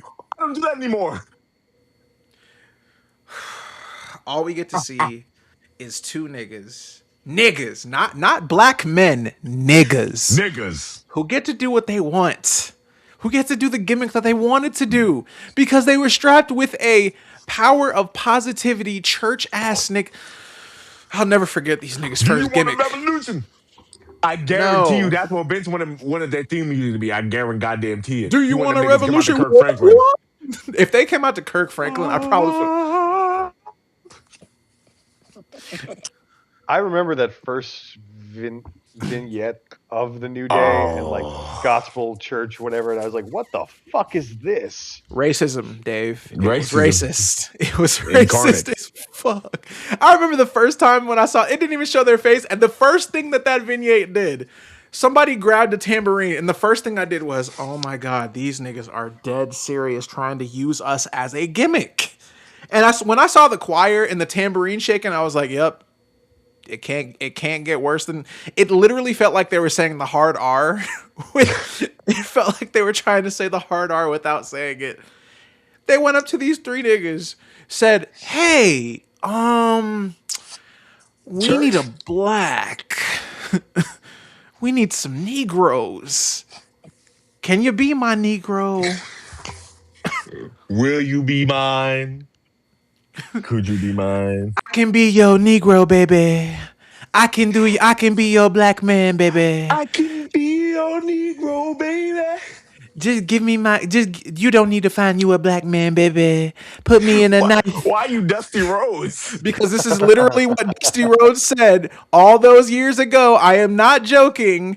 NWA needed a black No. man. Do you know what Dusty said? "Give me a fursuit, baby. I be your black man, baby." I'm not joking. I'm dead serious. I am so serious. They told Dusty. Dusty went out there toward whoever, I don't even remember who it was. Who ran NWA back then? Ted Turner? Was it Ted Turner? Whoever it was. He went up to him and said, because they were looking for a black man to play that gimmick, and Dusty Rhodes said, "I can be your black man, baby." Oh my I'm God. not kidding. I'm so serious. The son of a plumber. Cody Raheem Rhodes makes a lot more sense now. Yeah, Paul that's why George that's is where half the joke comes founder and from. promoter of the NWA. So he went up to, damn, Paul George, Mr. You Light My Fire. Not fault. I'm sick because a lot of gimmicks came from Cass's. Fuck! I hit the back of my head on the wall. Yeah, go ahead and sit there and rub the back of your head. I know it hurt. Yep, go ahead and hold it. There you go. Because I just looked up who runs NWA now, and it's fucking Billy Corgan. You light my fire. Why does Billy Corgan ruin everything I love? You know, there's a great saying about guys like Billy Corgan, Vince Russo, Ted Turner. This nigga look like a fake ass Grant Morrison. Let me look up what this nigga look like. Hold on. What's this nigga name again? Billy Corgan? Billy Corgan. This nigga look like a fake ass Grant Morrison. This shit's some bullshit. What the fuck? I hate this nigga. Why this nigga so bald? Jesus. Now look up Grant Morrison. I mean, I like the Smashing Pumpkins. Yo, but, these niggas look the exact same. Yo. This No bullshit. Bald white dudes do look mad similar. This is crazy. there's a picture in the Google search where he looks like a bald Zemo from Marvel. I know, bro. I know exactly what photo you looking at. He looking dead at the camera. Why he look like a nice Lex Luthor? He looks like a Lex Luthor variant. Why he staring into my soul? This nigga look That- like that's Grant shooting that Morrison same and Bald picture. Gerard Way. God damn. Pee Wee nigga look- Herman looking. This nigga look like Ra's al For real Ghul. creepy looking ass nigga. What the fuck? Ha ha. This has been the most off-topic episode I think we've had ever. We're not- All right. Let's get back to the topic because I do want to talk about Grand Slam Mexico. What a fucking card. I remember back in the early days of the podcast and even the early days of me watching AEW, I was begging and praying for an AEW show in Arena, Mexico. And I got it. And holy shit, did I get a fucking card. Because not only did I get a fucking banger of a match between the Protostar Kyle Fletcher, yes, you must say his full name, and Speedball Mike Bailey, because that match fucked. That match was so fucking good. For absolutely no fucking reason.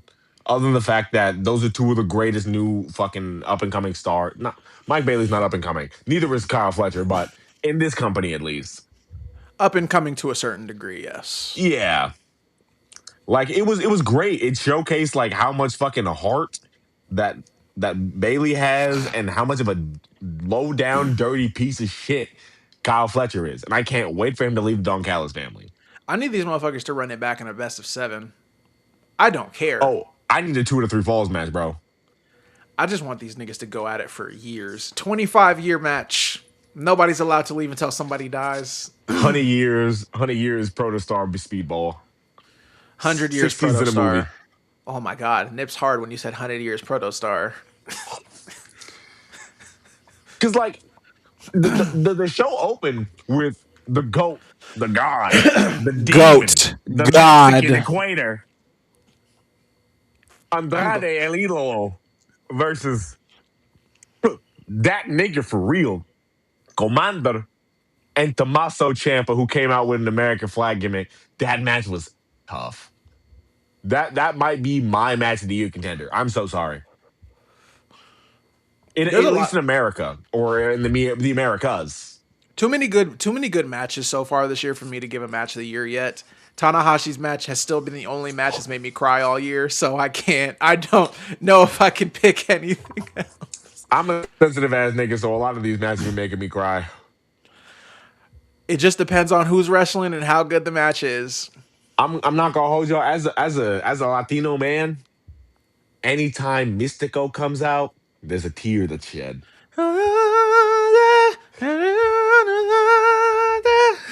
When he came out during a trios match with Jericho and Darby, oh my god! And I know I always use this as a reference. You would have thought Stone Cold was coming back in 2002.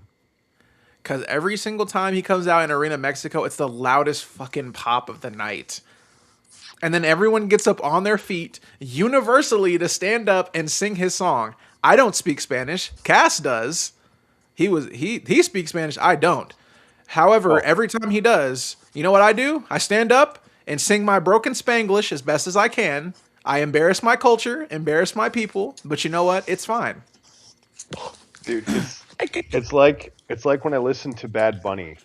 I love the way Bad Bunny sounds, but I get as far as Chambea, Hala, and then I don't know Dave, what the fuck the rest of Dave, it don't is. feel bad. As a Puerto Rican, I love Bad Bunny. How embarrassing do you think it is as a Puerto Rican and not understand a single word he's saying? It's bad. It's really, really bad.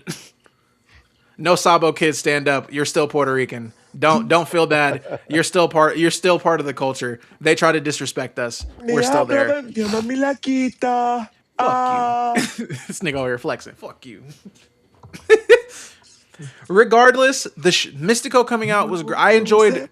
I don't think there was a single bad match on the fucking. First of all, who told Will Ospreay he was allowed to run a death match as he's pulling up soon? Like, buddy, you're supposed to be doing tag bouts. Stop. I get it. You're a goat. You can prove you're goated. Stop. You're not supposed to risk your neck before one of the biggest and this motherfucker starts rolling down the staircase. Stop. He's the Billy Goat. I need him to chill. Because wrestlers doing most dangerous things before title matches is probably my favorite trope, but the most scary trope to me. Stop doing shit before you need. So Will Ospreay is my favorite wrestler of all time. How do you think I felt when that motherfucker came back early from triple neck fusion and was doing a sky twister off the top turnbuckle to the floor? That's the level of drunk you had. Now you doing hiccups and shit. I was at that show. I was scared when it happened because it was at Revolution. Remember, gang? I was I there. hate the both of you. I hate the both of you. I was there sitting like a couple rows away. This motherfucker decides to do a sky twister. I'm over here like, whoa. Cass is so drunk. I'm not drunk. I'm just so mad that two of my best wrestling friends have seen arguably some of the most seminal moments of all of wrestling history. Dave seen Kofi Mania. He saw fucking Swerve debut in AEW, which is one of two AEW shows he's ever fucking been to. He saw countless amounts of other bullshit in the Fed. And now you tell me you got to see Ospreay's fucking return. I was almost at the Corpus Christi show where the Wyatts debuted. I was mad because I didn't get to go to Dynamite 300. I was pissed when that happened. I was so mad at myself because I said, you're going to go to it. Because I didn't work in anything. I worked that day. I was so hostile. And then I go back home and I realized I missed both Collision. It was a 4-hour. You were doing back-to-back. Dynamite and Collision. I was so mad I missed it. Yeah, I had that shit when it happened in Austin. I understand. And it was 40 minutes away from my house. 40 minutes. I was pissed. But you know what I said? I said, I'm not missing the next Dynamite that comes to California. Revolution came. I bought my tickets and I was there. Next time I'm getting better seats because I realize if you're going to be on the floor, you need to be front row. Yeah. You know what's fucked up? These motherfuckers are coming back to Allen, Texas. Damn it. I know you hostile. Ain't that like 4 hours away, 5 hours away? That's a grip. I'm not going. I wouldn't unless you fly, but even then, that's still an hour. Yeah, Double or Nothing, right, was about 20 minutes from my uncle's house, so it was really easy. Lucky bastard. He got to see Darby do a fucking coffin drop off the balcony. I still had to drive 2 hours from my crib to what? LA? No, it was like 3. I had to drive like 3 hours from my crib to LA. Well, I still had to fly, you know. Oh, well. I had to get to New York. But then staying at my uncle's. Cass, next time we do it big. I need to feel better.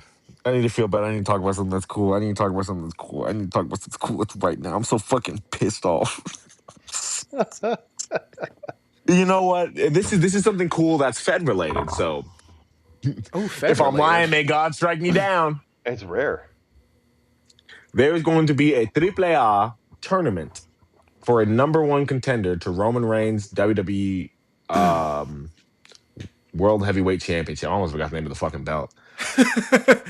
And the only reason I'm excited for this is because Raw's going to be in Arena, Mexico.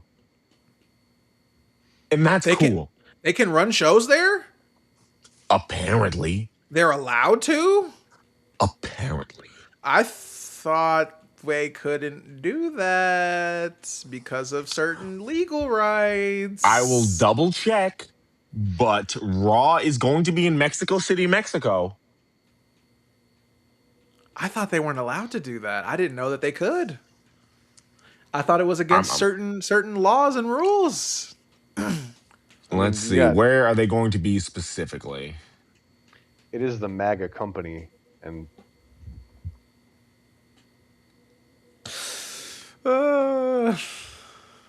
If they could, they'd have Donald Trump Arena show up to WrestleMania. CDMX. Is that Arena Mexico? I don't know. Let me see.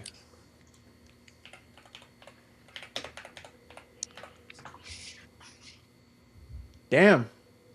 This show is.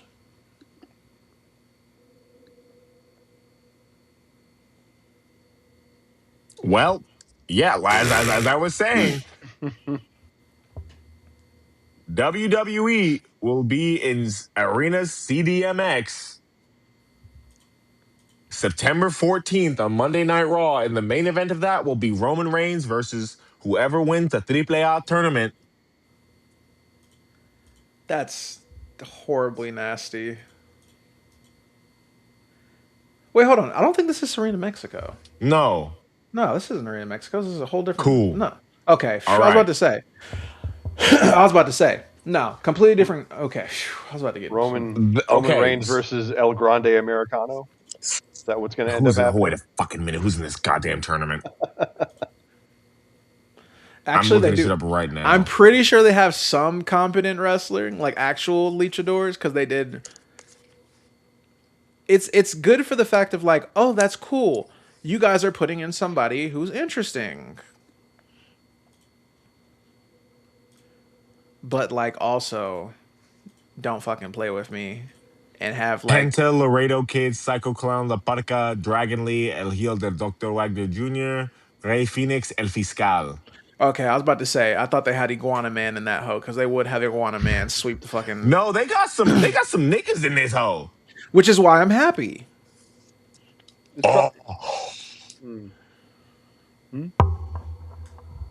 No way.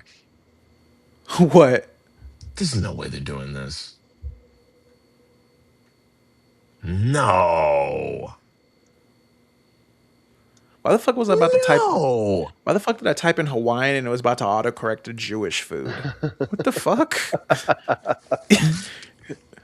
I can see this tournament going out one way. Penta? 2 ways, actually. That Penta is what I thought. Or Laredo. I was going to say Penta or Dr. Laredo. Wagner Jr. That also makes more sense. Ooh. Now, a Dr. Wagner Jr., I ain't even going to hold you. I'm stroking my shit to that. He might put Roman through the ring. He might not. He definitely not going to win. No. But if that's the match in Mexico City, nigga, he might actually he might give Roman a good match. Niggas going to be sick of me when I'm sitting there. Oh, yeah. Oh, yeah. Oh, yeah. I got to see Dr. Wagner Jr. live one day. bastard. Me and my dad went to a Triple Mania like road show, and I got to see Dr. Wagner, El Macias, and not El Bis Mortos. Torus, I think is his name. The nigga in the bull mask that isn't Mortos. Yeah, the nigga who's copying the gimmick, yes. Yeah. Toros? And, Toros, some shit like that. Them motherfuckers, bro. Because there was some indie niggas at the front. One of my friends was in the match, which I thought was really cool. Because I didn't even know. My dad was just like, "Hey, let's go to this AAA show with some indie guys in it." And I was like, "Hey, I know that guy. I know you. We trained together." I will say the one thing that is funny about like luchador names, Spanish is not kind to juniors of juniors because the fact that you have to put El Hijo de Dr. Wagner Jr. Like you're doing a whole lot to just say Dr. Wagner Jr. this or just say Dr. Wagner the second. It's a whole lot but of he's Spanish. Not, though. He's I know the third. he's the third, but like it's so extra. Spanish is awesome because I love Spanish, but it's also like, god damn, you niggas cannot concise shit. See, I just Puerto Rican nigga trying to jump down my throat when I corrected him. That's crazy. Yeah, fuck you. This show. You're talking about the bull gimmick, and it reminded me of El Torito. That little nigga that's now a Death Rider. Ole!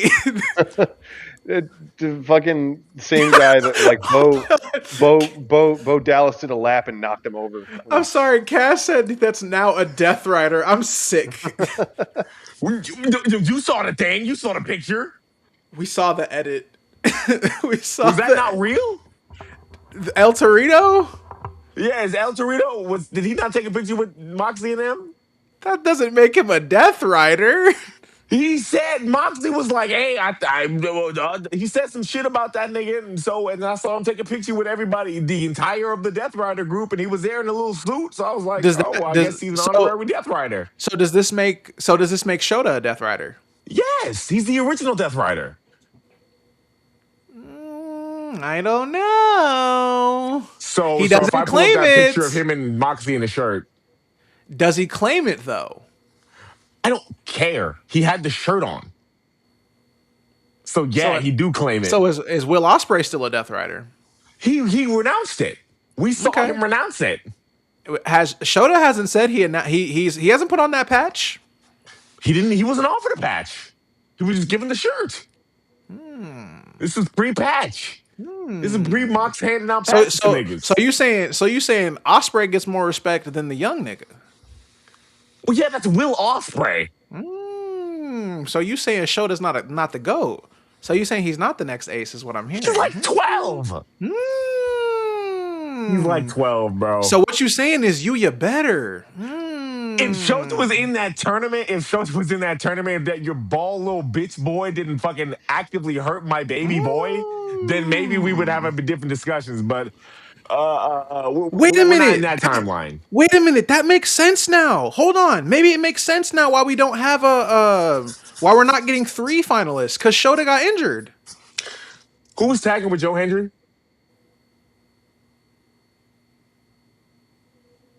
Oh, niggas stuck now. Niggas they got think you're talking now. about Who was tagging Danhausen with Joe Hendry? I think you're talking about Danhausen. Who was tagging with Joe Hendry? Wasn't Shota bald? Wasn't Shota bald? Or who was tagging with Joe Hendry? You still never answered my question. Who was tagging with Joe Hendry? Councilman, that is not what's on file here. What's on file is the fact that your man's was so injured he could not finish a G1 climax. Now, my GOAT would have taken that injury. We're not gonna say too injured to fucking do a G1 climax. That's Gato's fault. No, that's my GOAT. Plenty of niggas that can fucking wrestle with a concussion. Brian Danielson did. I know a GOAT who's doing it with a broken shoulder. He's lying. I know a man who's doing it with a broken shoulder. Lying. I know a man who's doing it with a broken shoulder. We can sit here and play kayfabe all we want. We know that Twink is lying. But you want but a little head trauma. I got a headache. That's not his fault. He couldn't get cleared. That's New Japan's fault. That's New Japan's fault. New Japan wouldn't clear Katsuhiro Shibata. And Shibata's wrestling every other fucking Saturday on Collision. I have a headache. I can't finish my matches. I don't want to wrestle Gabe Kidd. He'll bitch me. Speaking of Gabe, where you at now? Oh, that's right. I never claimed Gabe was going to win the G1. You're a liar. I never. Don't you got a drink? You're a liar. Don't you got a drink now? Take your shot. Take your shot. Yeah, sip that reposado, nigga. You are a liar. You were sitting here. Cuban. He did that shit with no facial expression. Goddamn Morton. Chris, we gonna have some. If Gabe King wins his G1, we gonna have to have some uncomfortable conversations about Gabe Kidd. No, the fuck we're not. Gabe Kidd is a dime a dozen British nigga who can punch real hard. So every British nigga. Oh, my fault. Hold on, my fault. While you said that, let's go ahead and look at some shit right quick. Okay, so you say that, right? You say that? How many points does Gabe Kidd have? Oh, my fault. 12. You're right. Gabe has 12. Right. And how many points does Callum have? 12. Got you. 12. How many points does Yuya have? 12. Got you. How many points does Shota have? Donut. Big 0. Couldn't even win one match. Oh, he was injured. He couldn't be Zach? He couldn't be Zach? A word? Oh, the Big greatest technical donut. wrestler of all time? Fuck you. He's supposed to be the next ace. He's supposed to be the ace. Next, Ace. Next. Oh my God. This nigga want to fucking be out here doing bullshit. Hey, It's man. not my fault. Gabe Kidd's an unsafe wrestler. It's not my fault that happened. It's not my fault your man's is made of glass. He's not. He was a Death Rider. A day. How many matches have Gabe had this entire tournament? He's had 9 straight matches. Not one injury. Not one. Straight. You want me to take another shot? Straight. I know you haven't been watching the G1 continuously, but I have. Straight. I'm at 8. Straight. I'm at 8. I'm at 8. I'm at 8. I'm at 8. I'm at 8. I'm at 8. Fuck off. Niggas is tired. You listen, man. It's not my fault. He had 8 matches straight. So you're telling me that Gabe Kidd is an A block and B block? Whoa. Man, maybe I should take some shit I said back. Because if that nigga's in both blocks, well shit. That nigga's doing wow.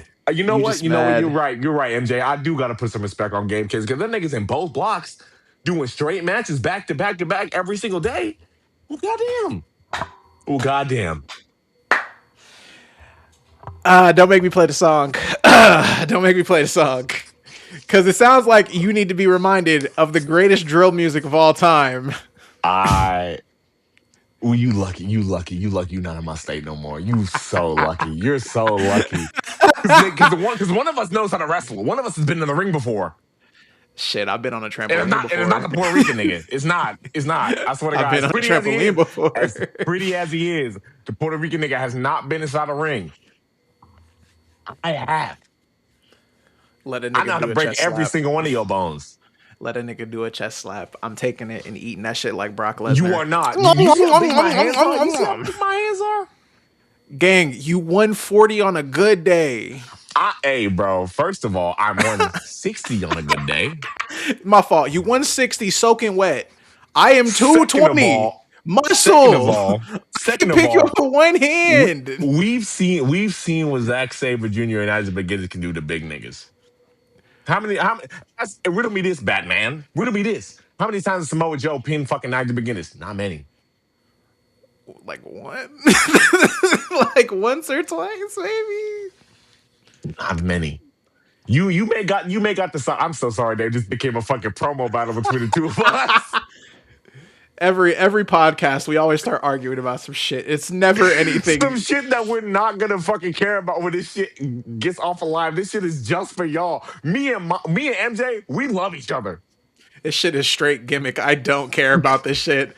I could care less about Gabe Kidd. I could care less about the G1. Yuya FC on top, ladies and gentlemen. I'm just happy. And in 2 days' time, I get to watch a real man's wrestler go out there and dog a nigga. Hopefully. And I'm not talking about the world champ. Hopefully. I want this big 2,000 nigga out of my G1. Hey, bro, if Yota Tsuji wins this G1, I might kill myself. It's been 26 years since a champion. Strictly kayfabe, but it's been 26 years since a man in the G1 has won said G1 and been champion. 26 years. Got long. Speaking of 26, that's how old I am. And that's how old I realized that the young lion Daiki Nagai is going to be a future world champion.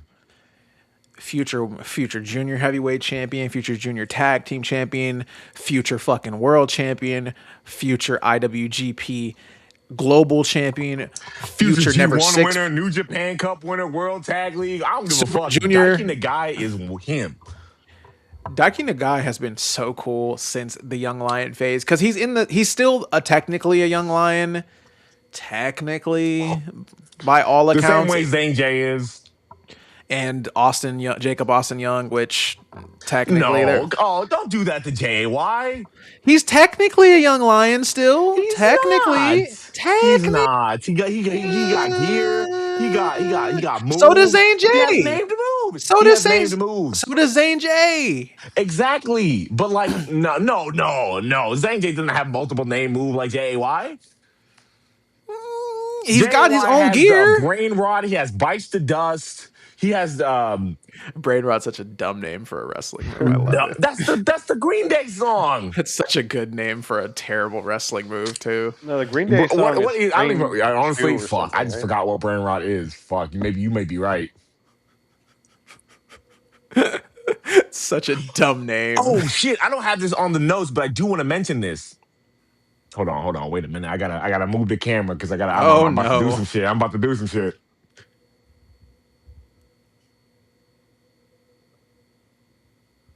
We got a new Noah World Champion, nigga. Tranquilo. Ascendayo, cabrón. Both a shocking. Someone tweeted. It said Shane Haste looked like he's wrestling himself, and that's unfair. That's unfair. That is unfair. Naito had one of his best matches in a long time. In a very long saying time. Something. He looked like he had that stem cell research on his knees. Don't disrespect my goat like that, please. He had a good match. He did a good wrestle.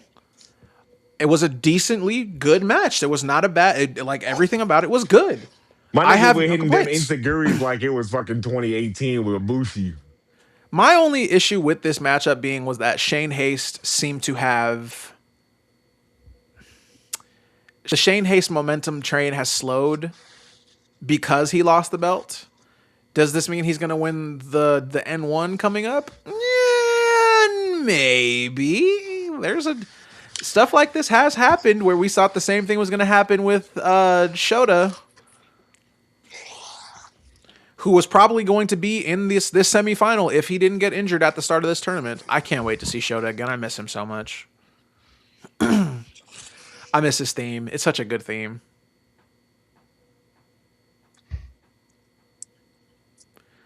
Again, it's been a great week in wrestling. Does anyone have their favorite of this week?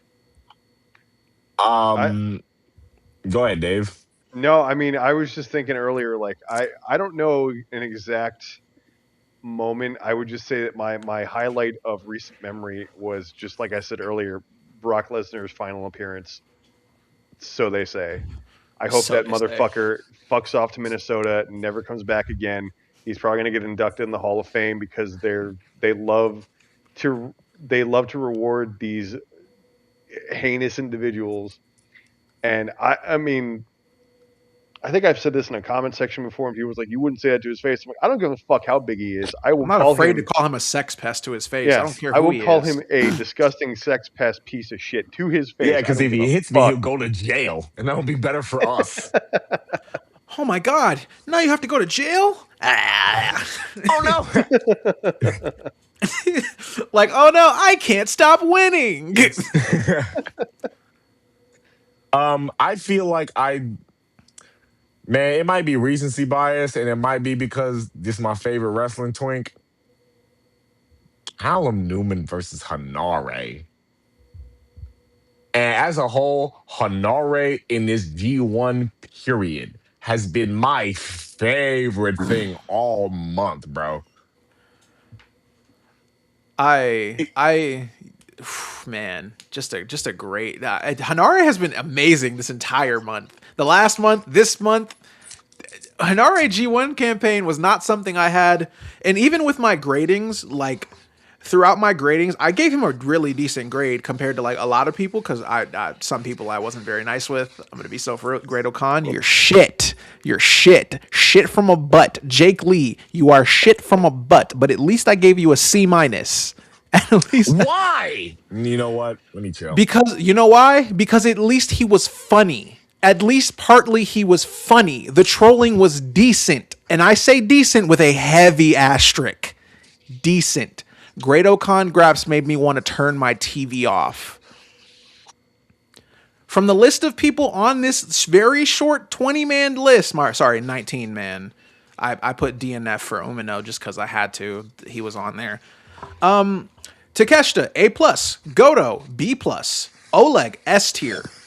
Yeah. He deserved that. Yeah, Suji, sure did. Suji, A plus. Takagi, B. Fair. Pretty middle. Pretty mid. I can't really. That's fair. That's fair. He had a couple of good matches, but overall, yeah, Yeah. B is fair. Jake Lee, C minus. Just being kind. Sonata, B minus. That face turn would have made it a B. B minus because a lot of these matches really weren't that great. Some of them were good, Yeah, most of Sonata's matches were the younger niggas carrying him, especially that Oiwa match. which is why I gave him a B minus. I was being very kind. Great Okan, F tier. Don't ever show up in the F G1 tier. again. Nope. Yuto Ice, B plus. He deserved it. Okay, that's fair. Yeah, because Oiwa. he lost a lot, but he put a lot in. Oiwa got an A. I gave him an Okay. A, which is That's fair fair. because yeah. For the B block side, Yuya, A plus. No notes, my nigga. No notes. But there's None. only one person who can get the S tier. Oleg got S tier from me this year. Yeah, he deserved it. Maloney, B. I was being kind. Really? I think Maloney only because he had a couple stinkers. The Narita That's match. fair. That's fair. Narita His match was with really bad. Narita, what was the other one? The one with Oscar. That was kind of a snooze. Oscar, honestly, his match with Wolf was kind of whatever to me, but like, Yeah, that's fair. No, that's fair. Because Aaron Wolf has had better matches in this tournament, especially the ones against Callum and Zach. Those were really great matches. But that nigga took his shoes and socks off. I said, "Oh, we getting in Zach- there." speaking of Zack Sabre Jr., I gave him a B. I gave him a B as well because I thought in the same aspect he could have had a better tournament. Fine, 4 Wasn't- losses in a row is crazy. which is why I didn't think he deserved more than a B. Newman, A minus for a very, and I know you might be a little questionable about the A minus. I think that's fair because with all of the shenanigans within the matches he had, and the match quality themselves are good, but like you like the only match that I personally felt that Callum like deserved the credit and marks for is his match with Hanare because that was the one match he didn't cheat. Which, my God, what a match! I just watched it. My favorite match of the tournament. One of the great matches I've watched. Narita, C plus. Not as bad as Jake Lee, not as bad as like a lot of wrestlers in this tournament, but At least there was a point in each of his matches that he did do a wrestle before Togo, Sho, and Kanemaru came out. So I think the biggest reason I gave him that C plus was his match against Zack Sabre Jr. That shit was horrendous. yeah, no, that's fair. That should legitimately piss me the fuck off. I feel like these four are gonna make you mad. Gabe Kidd, A plus. He No, that's deserves that. fair. He deserves No, that. He deserves that. Hanare B plus. I hold on. Let me explain myself. Hold on. Let me explain myself. I thought that this was a fair rating for Hanare when I first made this list. Having said that, I do believe I should up that to an A minus because a B plus seems a little unfair for a man who had a great tournament. Because I made this earlier today when I was BSing, and I said, Hanare A B plus seems fair. But as soon as I watched that match against New, I went and then his match against Gabe, his match against Zack Sabre Jr., match against like a lot of these. Match against Gabe, bro, when he was throwing Gabe into that fucking table. I couldn't even. That's when I was like, okay, A minus is more kind. Thank you. Wolf, I gave him a B minus. Now, here's where I think I have to defend this again. A lot of his matches at the beginning of the tournament really bored me. A lot of times I thought he was the only reason I bumped him up to a B minus. Was the Callum match? Man, that I never thought That I'd see match him was do a. tough. I never thought I'd see him do a fucking. he did a Canadian destroyer. What? Now, Dave, Aaron Wolf, I'm not saying this to be disrespectful. You and him built the same. So Okay. imagine a motherfucker built like you doing a Canadian destroyer out of fucking nowhere. Never did it once before. I don't know if we'll do it again. I hope he does it again. I do too, because that shit was cool as fuck.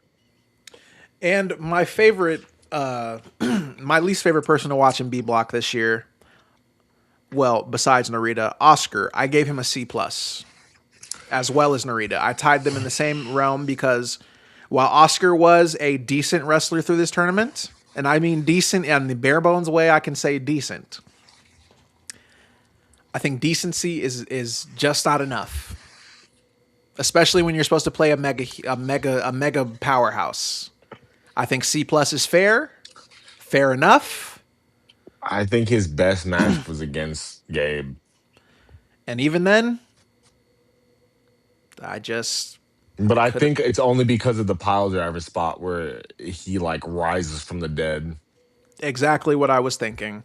Otherwise, I think every person I gave had a fair rating. Besides Hanare, I updated that to the A- because that's on me. That was from me earlier, BSing. After watching everything, I think I've given everybody a fair rating. Oleg deserves his S tier because goddamn, he's been the best thing this entire tournament, and he's probably been my highlight of the last few weeks. He's my highlight of this week for out meeting 3. There's no way you take 3 knee strikes to the head, still stand, and then give a man the most clean lariat I've seen in a while. And that's why he deserves my highlight of the week. What can I say? Anybody else got anything else they want to say? Quick aside before I get to my highlight. Jordan Grace and Ilya Dragunov might not be renewing their WWE contracts. Yes! I wouldn't blame them at all. So we might be seeing the Mad Dragon, the Juggernaut in AEW. Hey, Ilya, we got a place for you in AEW, but don't forget, Gato got a spot for you, my nigga. Gato got a spot for you in the G1 next year, bro. Hey, bro. We got a spot for you, my nigga. Ooh. Hey, bro, if you and Kojima want to do World Tag League this year, I'm gonna fuck. Do it. I don't know why this just sounded super appealing to me, but Ilya Dragunov versus Tommaso Ciampa sounds like it would. Oh my cook. god, that's sex on a plate. with some little garnish on top, bro. That's real grass. Little leafy shit. So we got that one time in the Fed, and it was fucking peak. It was so good. And they said, okay, bye, Tommaso. You're fired. Now, Chris, what has been your highlight of the week? Man, now, for a little bit of context, y'all, most days I have work at 7 o'clock in the morning. And this nigga MJ says, well, buddy, you gotta watch the G1 with me. So I be getting up every morning at 4:30 to watch this goddamn G1, 4 preview tag matches, and either 4 or 5 G1 matches. And I legitimately think my highlight for this entire time that we've been gone. Guys, I'm so sorry. I gotta drop character for a second. It was Yuya versus Gabe Kidd. Gabriel Kidd! That match legitimately made me shed real nigga tears. I was here in this exact spot that you see me in right now, watching the TV that's in front of me, watching Gabe Kidd legitimately beat the shit out of Yuya, and Yuya say, That ain't enough. I ain't going for that. It's not enough. I saw Gabe Kidd hit a pile driver, and then that I'm a Batman, don't you know, drill a whole pile driver, and you just said, no. That nigga ate that shit. Ate it. And that's why Licked his I'm fingers so glad. afterwards. And that's why I'm so glad I was able to introduce not only just a small piece of audience towards this G1. I was glad that I was able to get through this G1. I still have to make 2 more videos on results later tonight because I keep forgetting I have to do that. It's been a great week. I'm glad we were actually able to meet this week because this was the only Thursday I had off in quite a while. Jesus Christ. Yeah, the last few weeks I passed the fuck out from being tired from work one week, and then another week Spider-Man came out. It's like, man, I gotta go watch that. Hey, man, when you saw Spider-Man, I said, God damn it, I guess I gotta see Spider-Man. And I did. I saw it that Thursday. I said, man, fuck it. It was my homegirl Elizabeth. She had got a free ticket for one of her friends, and I said, man, I couldn't find two seats next to each other, but I can definitely find one. And I did, and I love that movie. I sure did. But Dave, what is your highlight of the several weeks that we've been gone? I mean, really, just the whole Brock Lesnar retiring was the main thing that stuck out. Yeah, I can't think of anything because there was just too much, and then like I forget a whole lot of it. I just want to say to everyone watching and to MJ, this is the first week that Tekla has not been Dave's highlight of the week. That's not the first week. Yay! It's one of, but these last couple of episodes, it's been Tekla, and I don't only blame the saying man. this because Willow Nightingale is my favorite wrestler, my favorite women's wrestler. Eat crow. There's gonna be two black women in the semi-main event of Wembley Stadium, and I know we text each other when it happened. Dave and I were in occurrence. We were like, shit. We getting some good shit. And now we get, and I want to make your day a little more ruined as we close out this stream. I'm going to remind you once again that Willow is dating Gabe Kidd. And that's a good way.